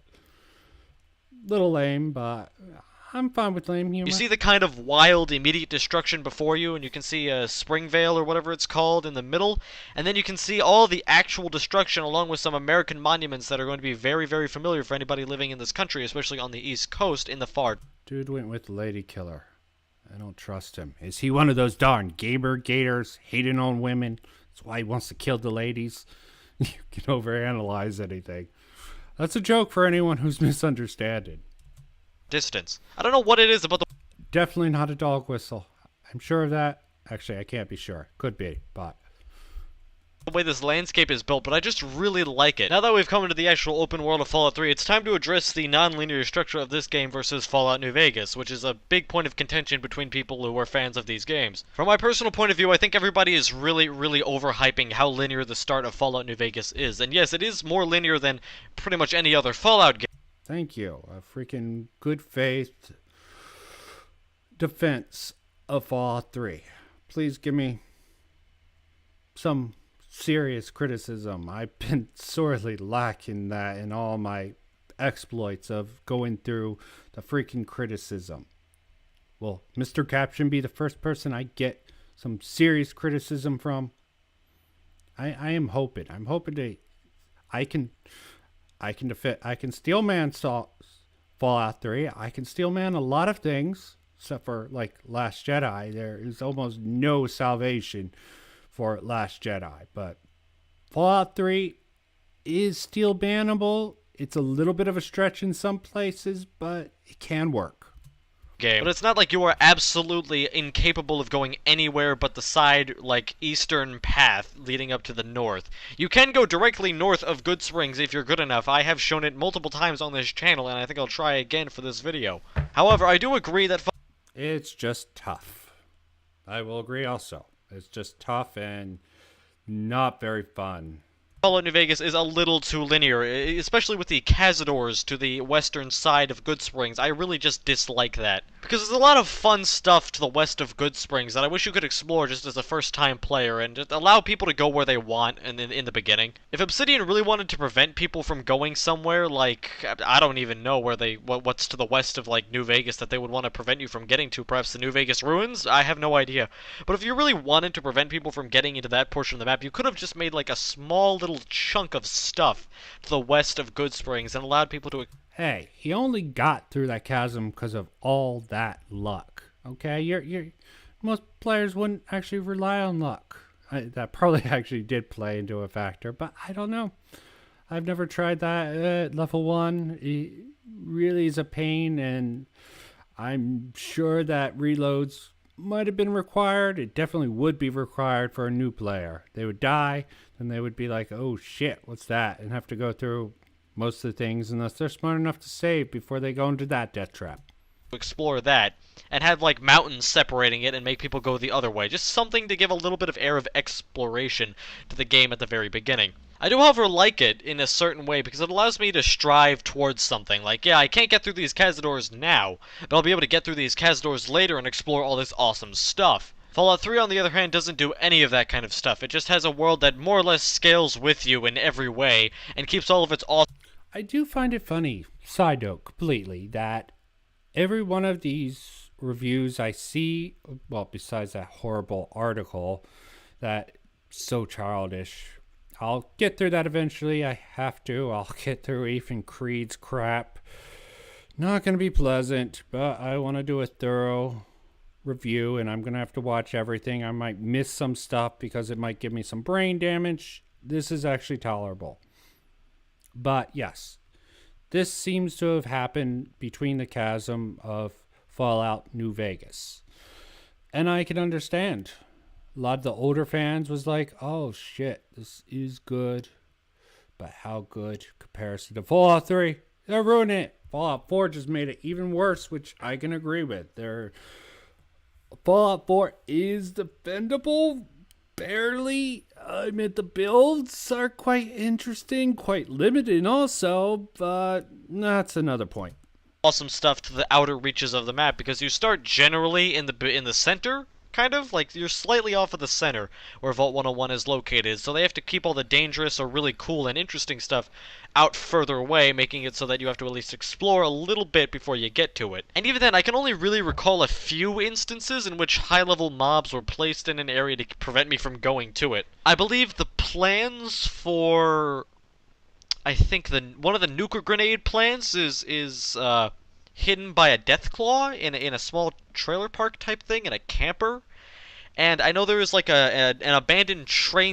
Jeez, I feel really bad for just playing this, but that's I'm trying to do my best. This is just actually entertaining. Okay, this is very impressive. As you saw in the beginning, I just got through 15 minutes. I saw the sad story about how he sort of freaked out over a bad review and the community came after him. And that's just simply horrible. I didn't know about this guy before the Creed video. Well, at least something good came out of that freaking video. Okay. I'm just hoping something even better.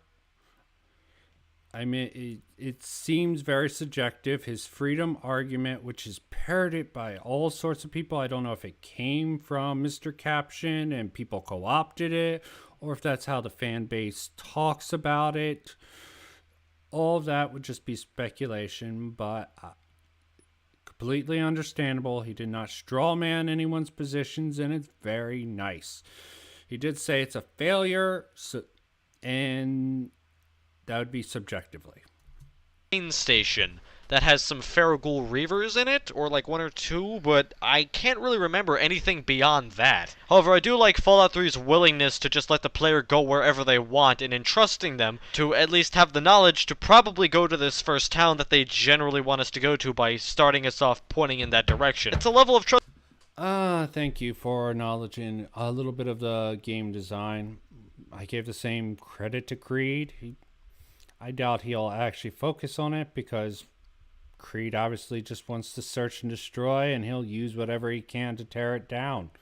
He doesn't event, well, he does event points, but they are worth actually asking those questions. He doesn't need to be so nasty about the pushback on that, but some people can't take criticism.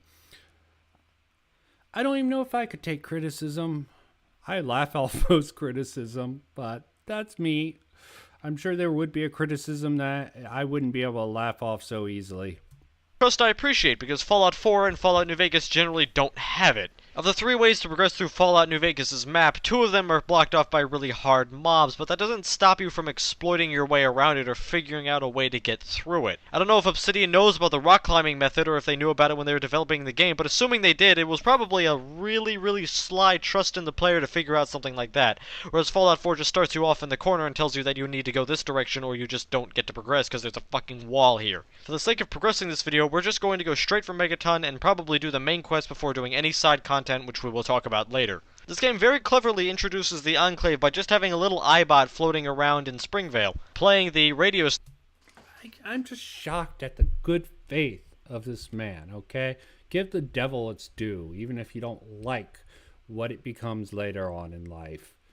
This is the sort of criticism I can get behind.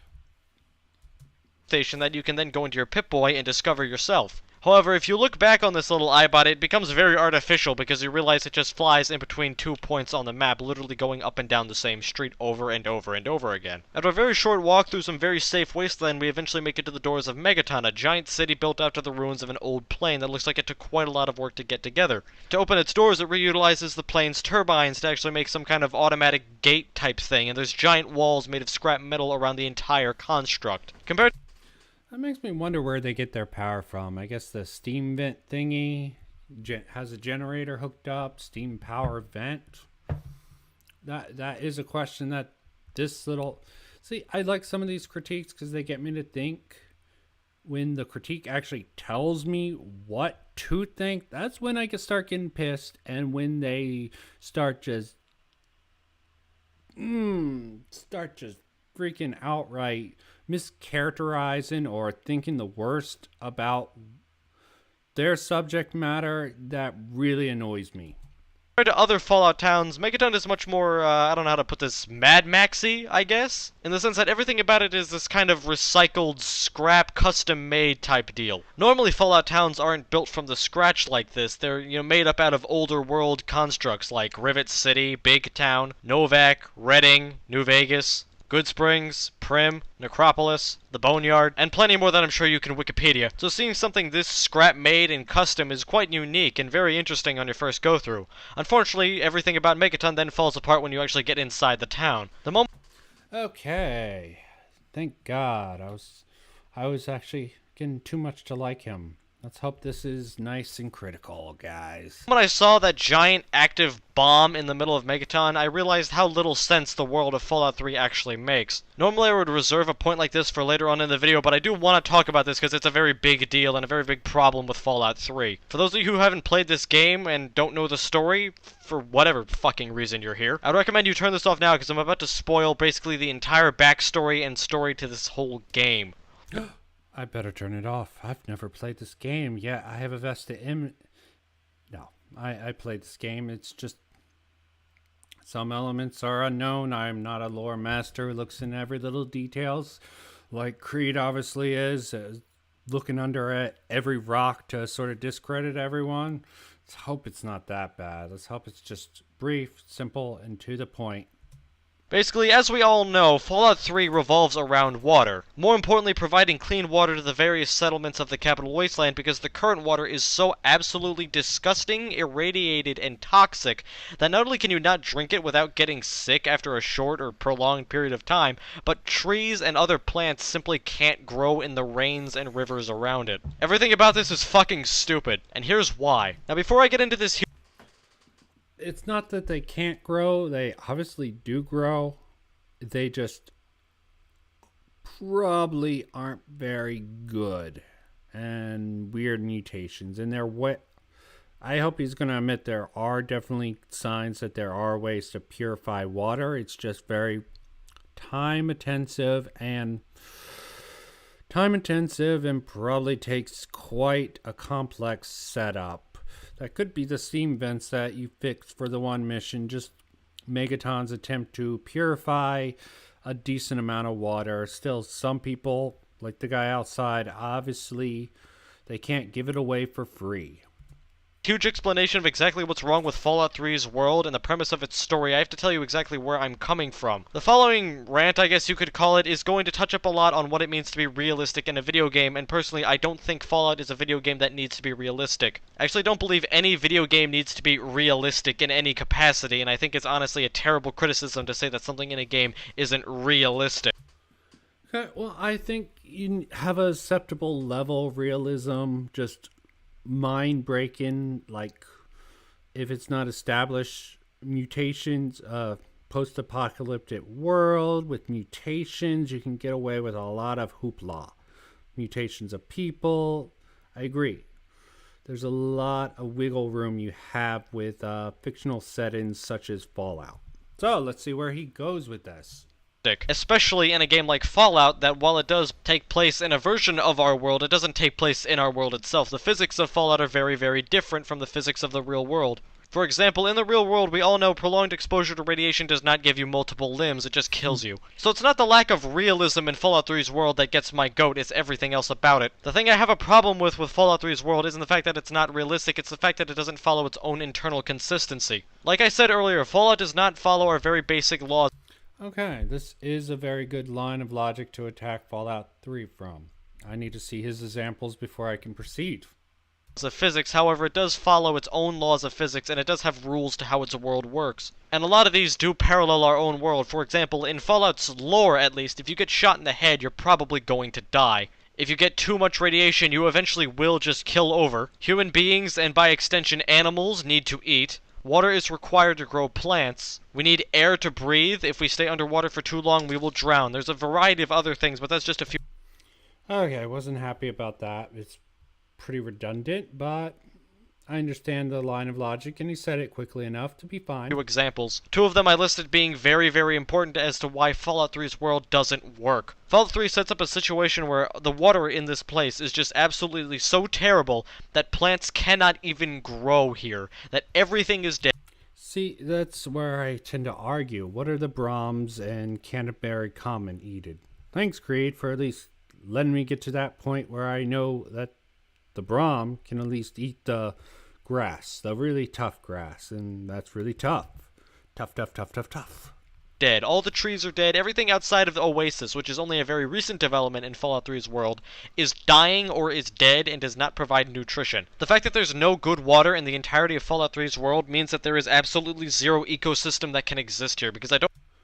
No, there's a very whacked ass. As I explained before, you have mutated creatures can eat mutated things. That line of logic is consistent with the wildlife. But I understand where he's coming from with this criticism. It's at least not unbased. It just comes from... I'm not seeing a flaw, the same flaws he is. There is wildlife. It's just very sporadic. There wouldn't be a lot of herbivores. The Brahmin obviously can exist here. Maybe they weren't in the game. Canterbury Commons didn't have that. Maybe it was added in. But until someone shows me a clip of disproving it, I will have to assume that they were in the game originally. Don't know if you guys know this, but water is a very, very important part of life on Earth. This is going to sound very, very shocking to some of you, but please be patient with me.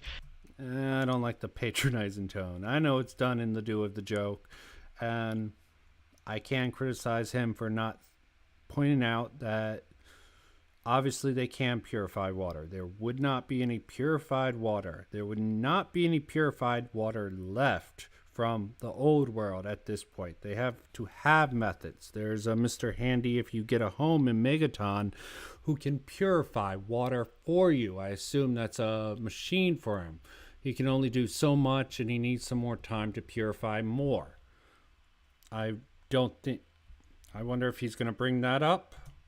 You may actually be drinking water or have drinking water in the past. I know, I'm very sorry to hear the news, but you had to know. But not only is it you who requires water, but literally every living thing on this planet requires water. At least everything that I know of, and no, I'm not a biologist, so fuck off if I miss some kind of microbial being that doesn't need water to sustain itself and lives in a volcano. Everything that human beings and other animals can realistically eat requires water, including plants and other animals. Because there is no good water.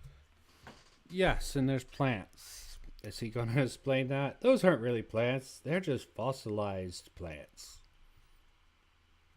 That would be my steel man when you're looking at this image. That would definitely be my steel man there. Water in Fallout, there are no plants. Because there are no plants, there are no herbivores. Because there are no herbivores... This is hard in my head now. I see plants. That's why it's hard in my head. They're saying there's no plants. There is no bottom to the food chain, and when a food chain has a missing link, it generally destabilizes and just crashes and burns. Deathclaws eat Yaogwai. Yaogwai eat, like, dogs, ants, and rad scorpions. Dogs, ants, and rad scorpions, maybe not ants, but dogs and rad scorpions eat mole rats. Mole rats eat either other smaller rats and or rad roaches. And okay, I'm liking where he's going with this. What's the end of the food chain? You're definitely vegetation exists. It might not be edible for an unmutated creature, but I think all the wildlife is mutated, and most of the people probably have some sort of mutation. This is why in Fallout 4 I hate having to cite this here, why they ended up going into the cryogenically sealed vault to get a child of an uncorrupted sample, because they established probably one of the only good things about Fallout 4 is they have that the reason the Institute gets a human being from a frozen vault is a good reason. And rats and rad roaches probably the very, very small crickets that we hear chirping about in the ambient soundtrack. Additionally, the vulture hawk-style things that you can see flying above various areas in the game probably also eat crickets. And I guess mirelurks, like, filter shit through the water, I don't know. Again, not a biologist, I don't know what a crab eats. So basically... I'm not a biologist either. I think the mylarks eat... fish eggs? Yeah, let's go with fish eggs. Caviar. Mylarks love caviar. It's good for the body, good for the soul. Rich, chip, cheerio. Basically, Deathclaws and humans are at the top of the food chain, and everywhere else finds their place within the food chain, eventually bottoming out on crickets. But if there's no plants, what do the crickets eat? Like, really, what do they eat? If they're not eating, then they're dead. But there are plants. I don't know why they keep saying there's not plants at the bottom of the food chain when you obviously see plants. You see grass. What do crickets eat? Grass, I'm guessing? I'm not a biologist either. Dead, that means there's nothing for the rad roaches and the rats to eat, which means that you know how this works, right? I guess you could say the crickets photo... Yeah, I understand. If you go with the assumption all plant life cannot grow, but I keep seeing plant life. Okay, call me crazy. I see something, I believe it's there. I don't care if these crazy people tell me there isn't plant life. If I see it, it's there. Maybe he'll explain that's not really plant life. Photosynthesize, but even then, do they not need to drink water? And even if they don't need to drink water, does that mean no one else needs to drink water? Yes, the trees are dead. Okay, I understand that. Can crickets only eat leaves from trees? I mean, the graphics of this aren't that well rendered. It's hard to believe that those are dead plants from 200 years ago. As I said, fossilized plants that's what I'm looking at. I mean, if you make the argument and the story tells you that, I would believe it. But again, realism isn't necessary. See, the thing I don't get about this is that I guess you could explain this away by saying that the various animals can drink the water because they're more resistant to radiation. But even then, shouldn't plants also then be more resistant to radiation? Because not only can they very clearly grow in the soil because of Harold, but also... Okay, thank you. He's unbreaking my brain now. He's saying those plants can grow for whatever reason. I agree. Bullshit reason these plants shouldn't grow in a realistic setting, but it's a video game, so it established these plants can grow. So was that all immaterial, or does it just break his brain, which I can actually agree with? Also, they would have been exposed to the exact same amount of FEV and radiation as other surface-dwelling parts of the environment. Did the nukes hit so hard that apparently they contaminated the water and the atmosphere to the point where plants can't exist and animals can, even though... That's actually a better question. Why is the water irradiated? I'm guessing it has something to do with the FEV, but I don't know how it would stay irradiated in this particular area. That's a better criticism, in my opinion. One I cannot actually push back upon. Why do they need Project Purity to unradiate the water? That is actually a valid criticism. I don't even know if they make it. I just came up with it on the fly. Criticism that I cannot find a defense for. That's how I test the validity of any criticism. If I cannot even theoretically come up with a counter to it, then it is a solid, almost fact-based criticism. I'm almost positive plants are twice as fucking versatile and hardcore when it comes to actually living in places that they shouldn't be able to than animals are. See, that's the part I don't get. How does anything eat anything if there's nothing to eat? And even if there is some kind of case or explanation for why this stuff should work, why doesn't anybody then eat anything? Looking through every settlement in Fallout 3, the only ones I remember actually having food are Tenpenny Tower. And even then, that's only a few plants at the very top floor of the entire tower. I don't think they're keeping everybody alive on those, like, 3 bushes. In fact, the only settlement in Fallout 3 I remember actually having any kind of source of food is like Andel, and even then, their source of food is dependent on people going near or into their town. And even then, that's assuming... Oh, the vampires. Yeah, certain sect.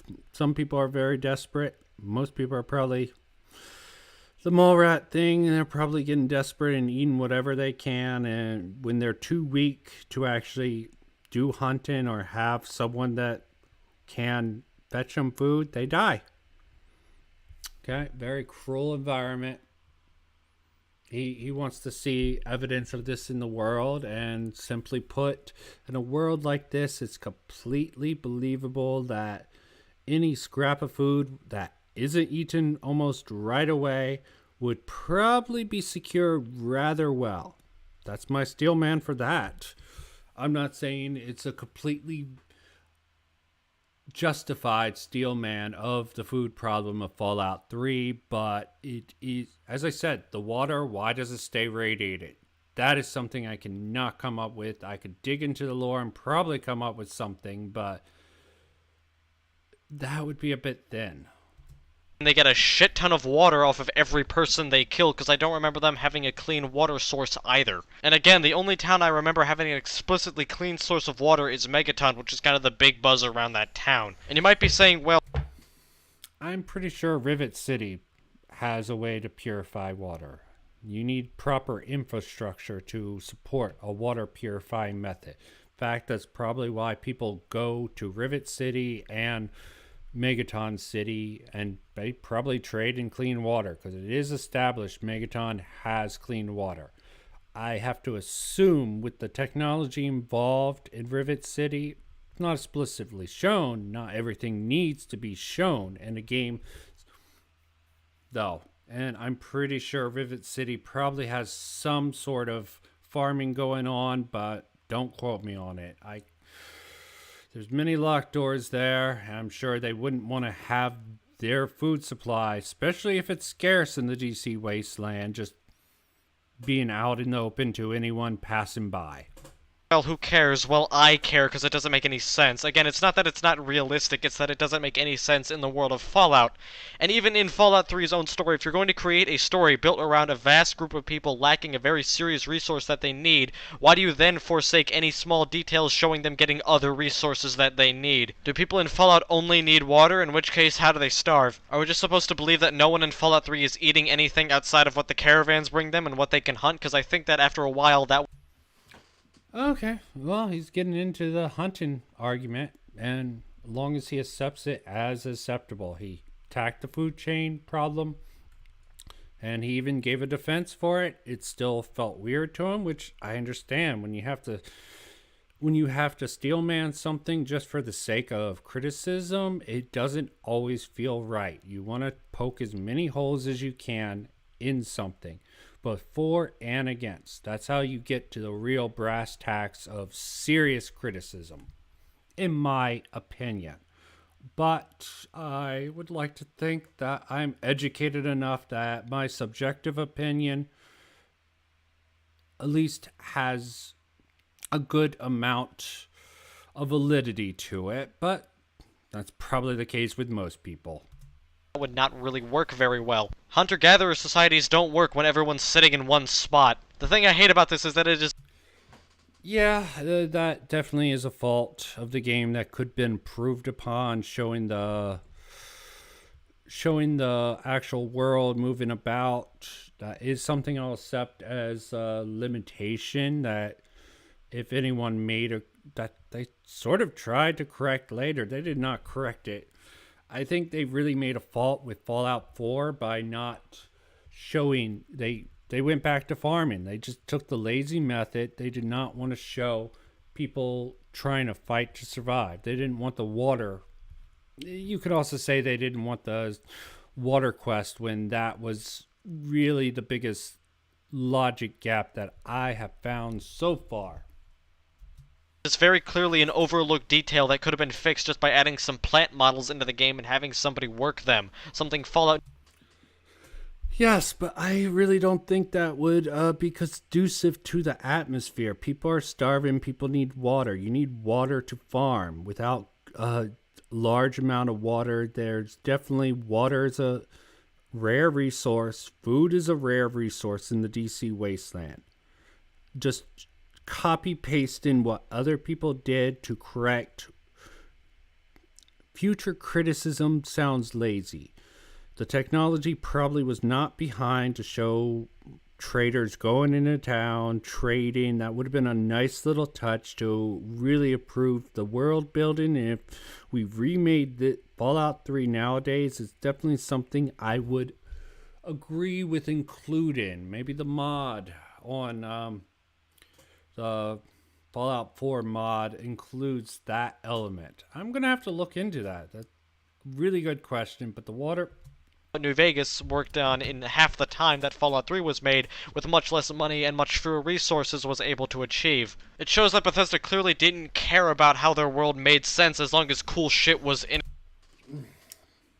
Why, he could be completely right. I'm actually giving this guy complete good faith interpretation that he believes this, and there is a good element that they just wanted to go with cool shit over competent world building, but there will be limitations within the game. And if they did not want, they wanted this to be a scarce resource, so the actual end mission, because you need water for proper farming. Okay, yeah, wildlife can grow, but only a limited amount of creatures can eat that wildlife. Only a certain amount of wildlife can eat that type of vegetation, like the Brahmin and the crickets he brought up. I'll let that stand. In it, and that's something I don't agree with. I'm somebody who is a very big supporter of immersion when it comes to video games, and when I'm looking at a world where no one should be alive, I really can't get immersed in any of it. When I'm constantly asking myself questions as to how anything in this world functions, I think somebody at the world building team didn't do a very good job, I'm just saying. And the thing I hate about it the most is that everybody will always praise Fallout 3 and Fallout New Vegas and Fallout 4 for all the very small details we see in the world design. But but this very major, crucial malfunctioning in the very mechanics of how the world works is just hand-waved away as if it isn't important enough. And when it is included, it probably won't even be noticed or... I must say, this video is good criticism, not because I've agreed with any of the criticism explicitly. I can understand the criticism. It's well backed up, well thought out. It can't be I can steel man against it, but I found my own bit of serious world building criticism against Fallout 3 that I'll probably be looking into very soon to put in my video.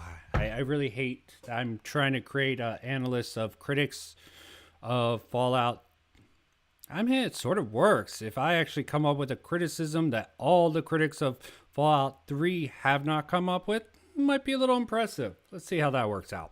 Appreciated. I mean, how many people out there are really going to care about the fact that Fallout New Vegas has corn and plants in it? Effectively no one, that's why I have to do it. The developers of Fallout New Vegas actually took time to wonder how their world was going to function on a very basic level. They show off very explicitly where every town is going to get their stuff, what they grow. And I can say they just took the same copy-paste method without taking the hard route like Bethesda did with Fallout 3. I'm glad he didn't criticize the story too heavily. Maybe he'll get into it. There are problems with the story, which I hope he will address, because high quality criticism. I must say, impressed so far.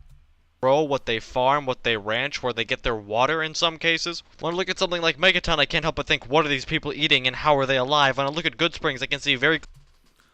Completely understandable, but they wanted to create a certain mood. You're thinking the world building wasn't there, and I can completely understand why. Even I'm skeptical that Bethesda really thought it out, but still, as long as there is a theoretical defense, one that is supported by the mood they wanted to create, there are good reasons you could vent for yourself. I'll admit, it's a self-invention.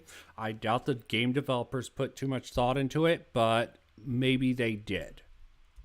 Clearly that they are ranching bighorners and that they are growing maize. I don't have to worry about how the world of Fallout New Vegas works because it's explained right there for me. They get their water from the... See, this is the difference probably between me and most people. Most people want simple, in-your-face explanations for why the world is the way it is. I simply want clues. I want mysteries. Not all the time. If something doesn't have a mystery... But of course, I am a Dark Souls player. I've loved every game since Demon's Souls. In fact, I regret not playing Demon's Souls sooner because it was rather limited release. The lore, the hidden mysteries, you don't understand them, but that's even a more foreign world than the world of Fallout 3. I like the sort of uncovering, having to think about it, not necessarily everything being in your face about the world building. Still, the water we'll look into. Springs of Good Springs, what the town is named after, and they grow their own food. But it's not just a lame name, I must say. Matter of assuring that the world actually works from a logical standpoint. It's the fact that it also shows just the amount of attentiveness and detail that was put into this world when it was originally built. The fact that the developers of Fallout New Vegas were actually willing to sit down and ask themselves what do these people eat when they were thinking up this whole world just shows how much they actually care about it. They were willing to sit down and ask themselves what could make our game world cool while also asking themselves how does it work. For people like me who are very pedantic about everything they look at in every video game they play, it is very rewarding to know that and that's not necessarily a bad thing. You should question the world you're living in. I question probably not enough sometimes and too much other times. I try to sit back. Hell, I liked The Force Awakens when it came back out, but there was a niggle in the back of my mind that I couldn't leave. And I can understand you play Fallout 3 and you don't think about these things until Fallout New Vegas comes out. Then you start like, oh, they eat. Wait, Fallout 3, what did they eat? They didn't eat very much, I can assure you that. Scraps and crap. Attention I'm paying to the details of this world, and just to the game in general, is being rewarded with just something. The fact that I actually wondered, what do these people eat, and got a response back that made sense is fantastic. In Fallout 3, this is disappointing because I paid attention to my game, asked this very same question, and got no response. And I know that this is incredibly pedantic of me, but personally I prefer it when thinking about my video game doesn't make the experience worse. If you're gonna let me create my character and choose what role they're going to have in this massive RPG world you've created, please forgive me for actually trying to immerse myself in that world. I'm very sorry. But it's not just the biology of this world that doesn't make sense, sometimes it's also the people. This is where it all comes full circle, children. This is where I once again start talking about Megaton. So let me get this straight. The people of Megaton decided, in this game that is constantly shoving it in your face, that this is a very desperate survival situation. Some people aren't even eating 2 meals a day without the help of a book.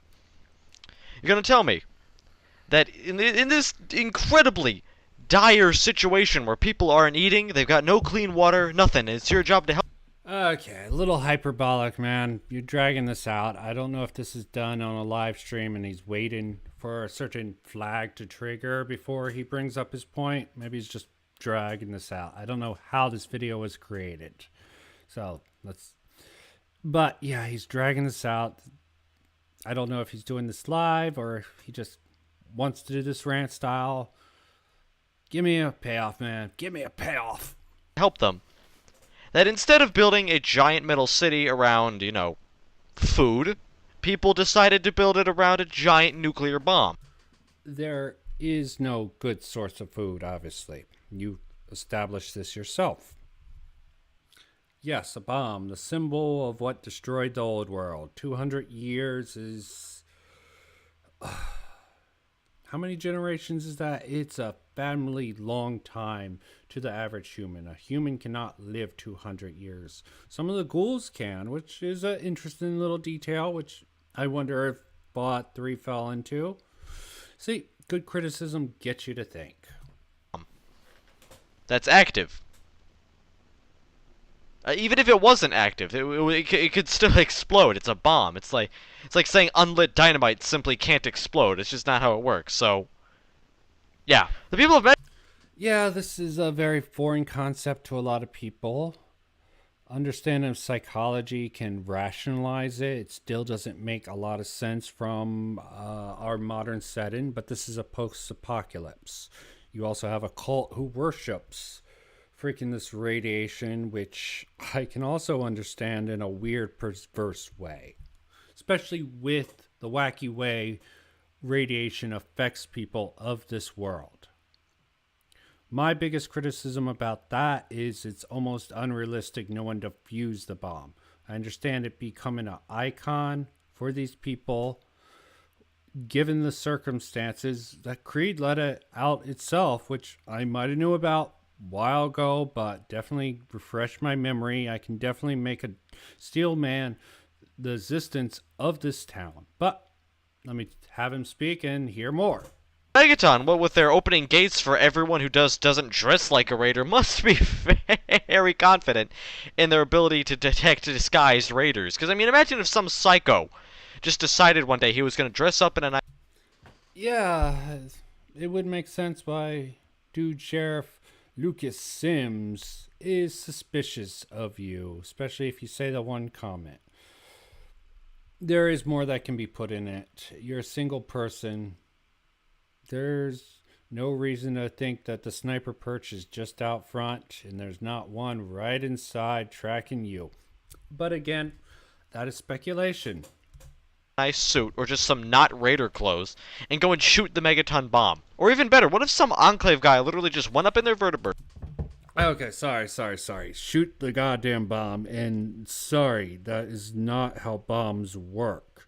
You shoot a nuclear bomb, you ruin the nuclear bomb.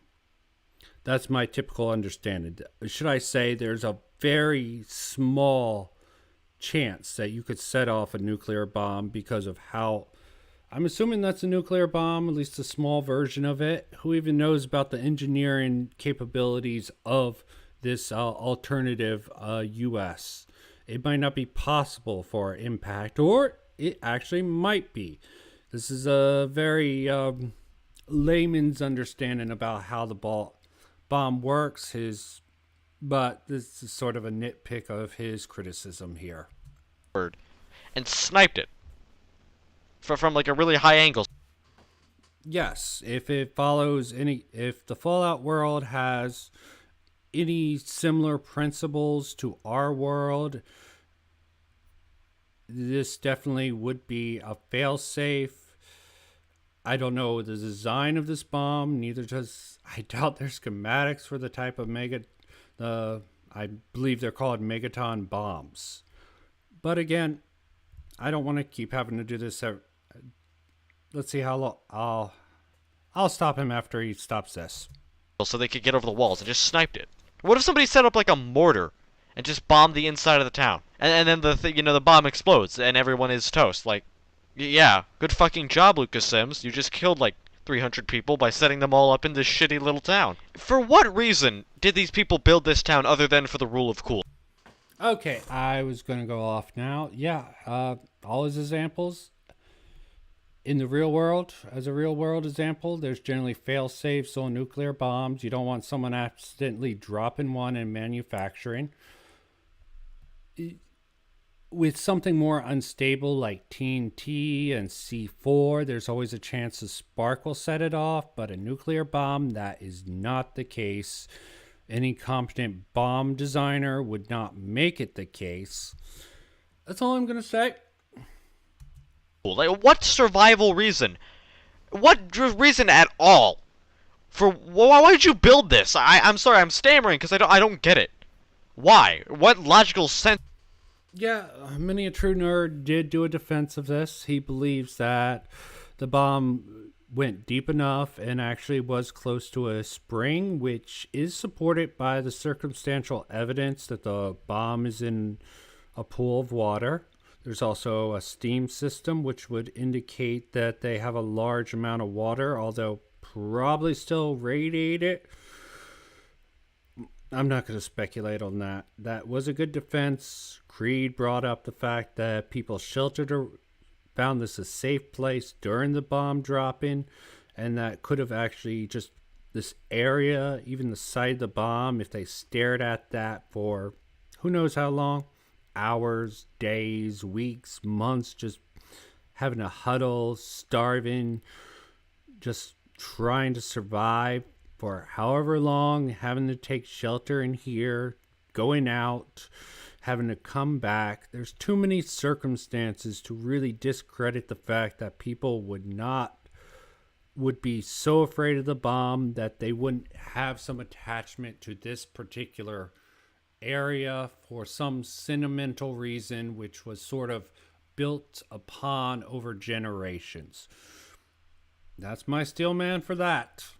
I don't know if it's true or not. I think it's a solid argument. And Creed's actual attack of this, I gotta give Creed. He gave me the framework to actually give a little more substance besides just the bomb dropped and there's water there. Many a True Nerd, that really was a lame defense there. Is there behind this? And you might be saying, "Oh, Caption, you're okay with it when Fallout does a lot of stupid cool stuff, right? Why do you have a problem with this?" I have a problem with this because Fallout 3 is always going off in your face about what a dire situation everybody's in. Like, they set up this game where they decided everyone was going to be suffering, and then decided to make it so that the serious lore characters that you were supposed to take seriously, Lucas Sims and Moriarty, basically everyone but Moira and the fucking preacher dude, you're supposed to take these people as serious lore characters. Like, this is a part of the main quest to go to Megaton. And they had to make the stupidest decision I've ever heard. Like, Lucas Sims must have just gotten up one day and been like, "Oh, well, I want to start a new town, but instead of putting that near some food or water or something." I could be wrong, but I doubt Lucas Sims started this. I'm going to have to look into the lore to actually substantiate the lore of Megaton to sort of defend my positions. This is all freaking on-the-fly defenses that I'm just thinking from my experiences with people talking about criticisms. I just remember going to Fallout 3 and being like, "Oh, there's a bomb. That doesn't look safe." And you ask about it, like Moyer's like, "Oh yeah, that's just something that's always been here." To actually substantiate my claims, or my steel man, so to speak, I would have to look into the lore for solid. See, they bring up a good point. I would actually do research to defend my steel man. We're just gonna build it on this giant bomb. It's not like someone could blow it up. Bombs don't blow up. That doesn't happen. Like, you live in a world where nukes destroyed everything. Why would you set up near one? That's like being born during a hospital fire and then buying a house that has noted faulty electrical equipment. Okay, why I'm pushing back on his idea of the bomb, that's good. That's just quality rant, man. Quality rant. I tried to look up his new channel. I'm assuming that's gone too. Quite sad that some weeboos. Okay, I'm mischaracterizing. It was near Automata or something who really laid into him, who caused him to sort of disappear. Sort of sad, very sad. But sometimes it's better. We can have fond memories of people who weren't corrupted by all the success and bullshit that constantly happens on social media. You just think maybe people might be a little... I hope, on that note, I hope Wolf from EFAP, I did not know him, I did not watch his, I think I might have watched a few videos of him back in the day. Didn't pay him too much mind, but I wish him the best of luck also. And whatever he's doing now, just like Mr. Caption. I don't know them. Their content, from what I've seen of them, is good, and I like it. I wish them the best. They might come off as coarse, but I come off as coarse and rude. So, fuck it. It's really about the spirit within. Although, horrible Final Fantasy movie, I'll go with that. A little bit paranoid about that, right? And it's not like these people don't know that it's a bomb. Confessor Cromwell talks about the splitting of atoms in his religious speeches. Moira knows that it's a bomb. Mr. Burks, or whatever his dumbass name is, he knows it's a bomb. And Lucas Sims named the town Megaton. It's like building your town on an Indian burial ground and calling it the Haunt. I really need to confirm this, okay? I don't think I can do this. This stream's been long enough. It's not like I have any audience, so anyone who I'm actually going to make this go live. Hopefully the audio turned out well. I am interested in going over this video. The Creed video was just so painful. Both of his videos just... I would have to think about... I am going to break him down, but Mr. Caption is definitely a much better... Which I already started writing the script. As you saw, I went 15 minutes into this video. Anyone wants to watch this, it's a re-upload. I guess a re-upload. That is impressive. What happened to the re-upload? Did that get taken down, or did that channel decide to go off the drop of the plant? That is interesting. But shit, I'm done. It's in this bitch. Yeah.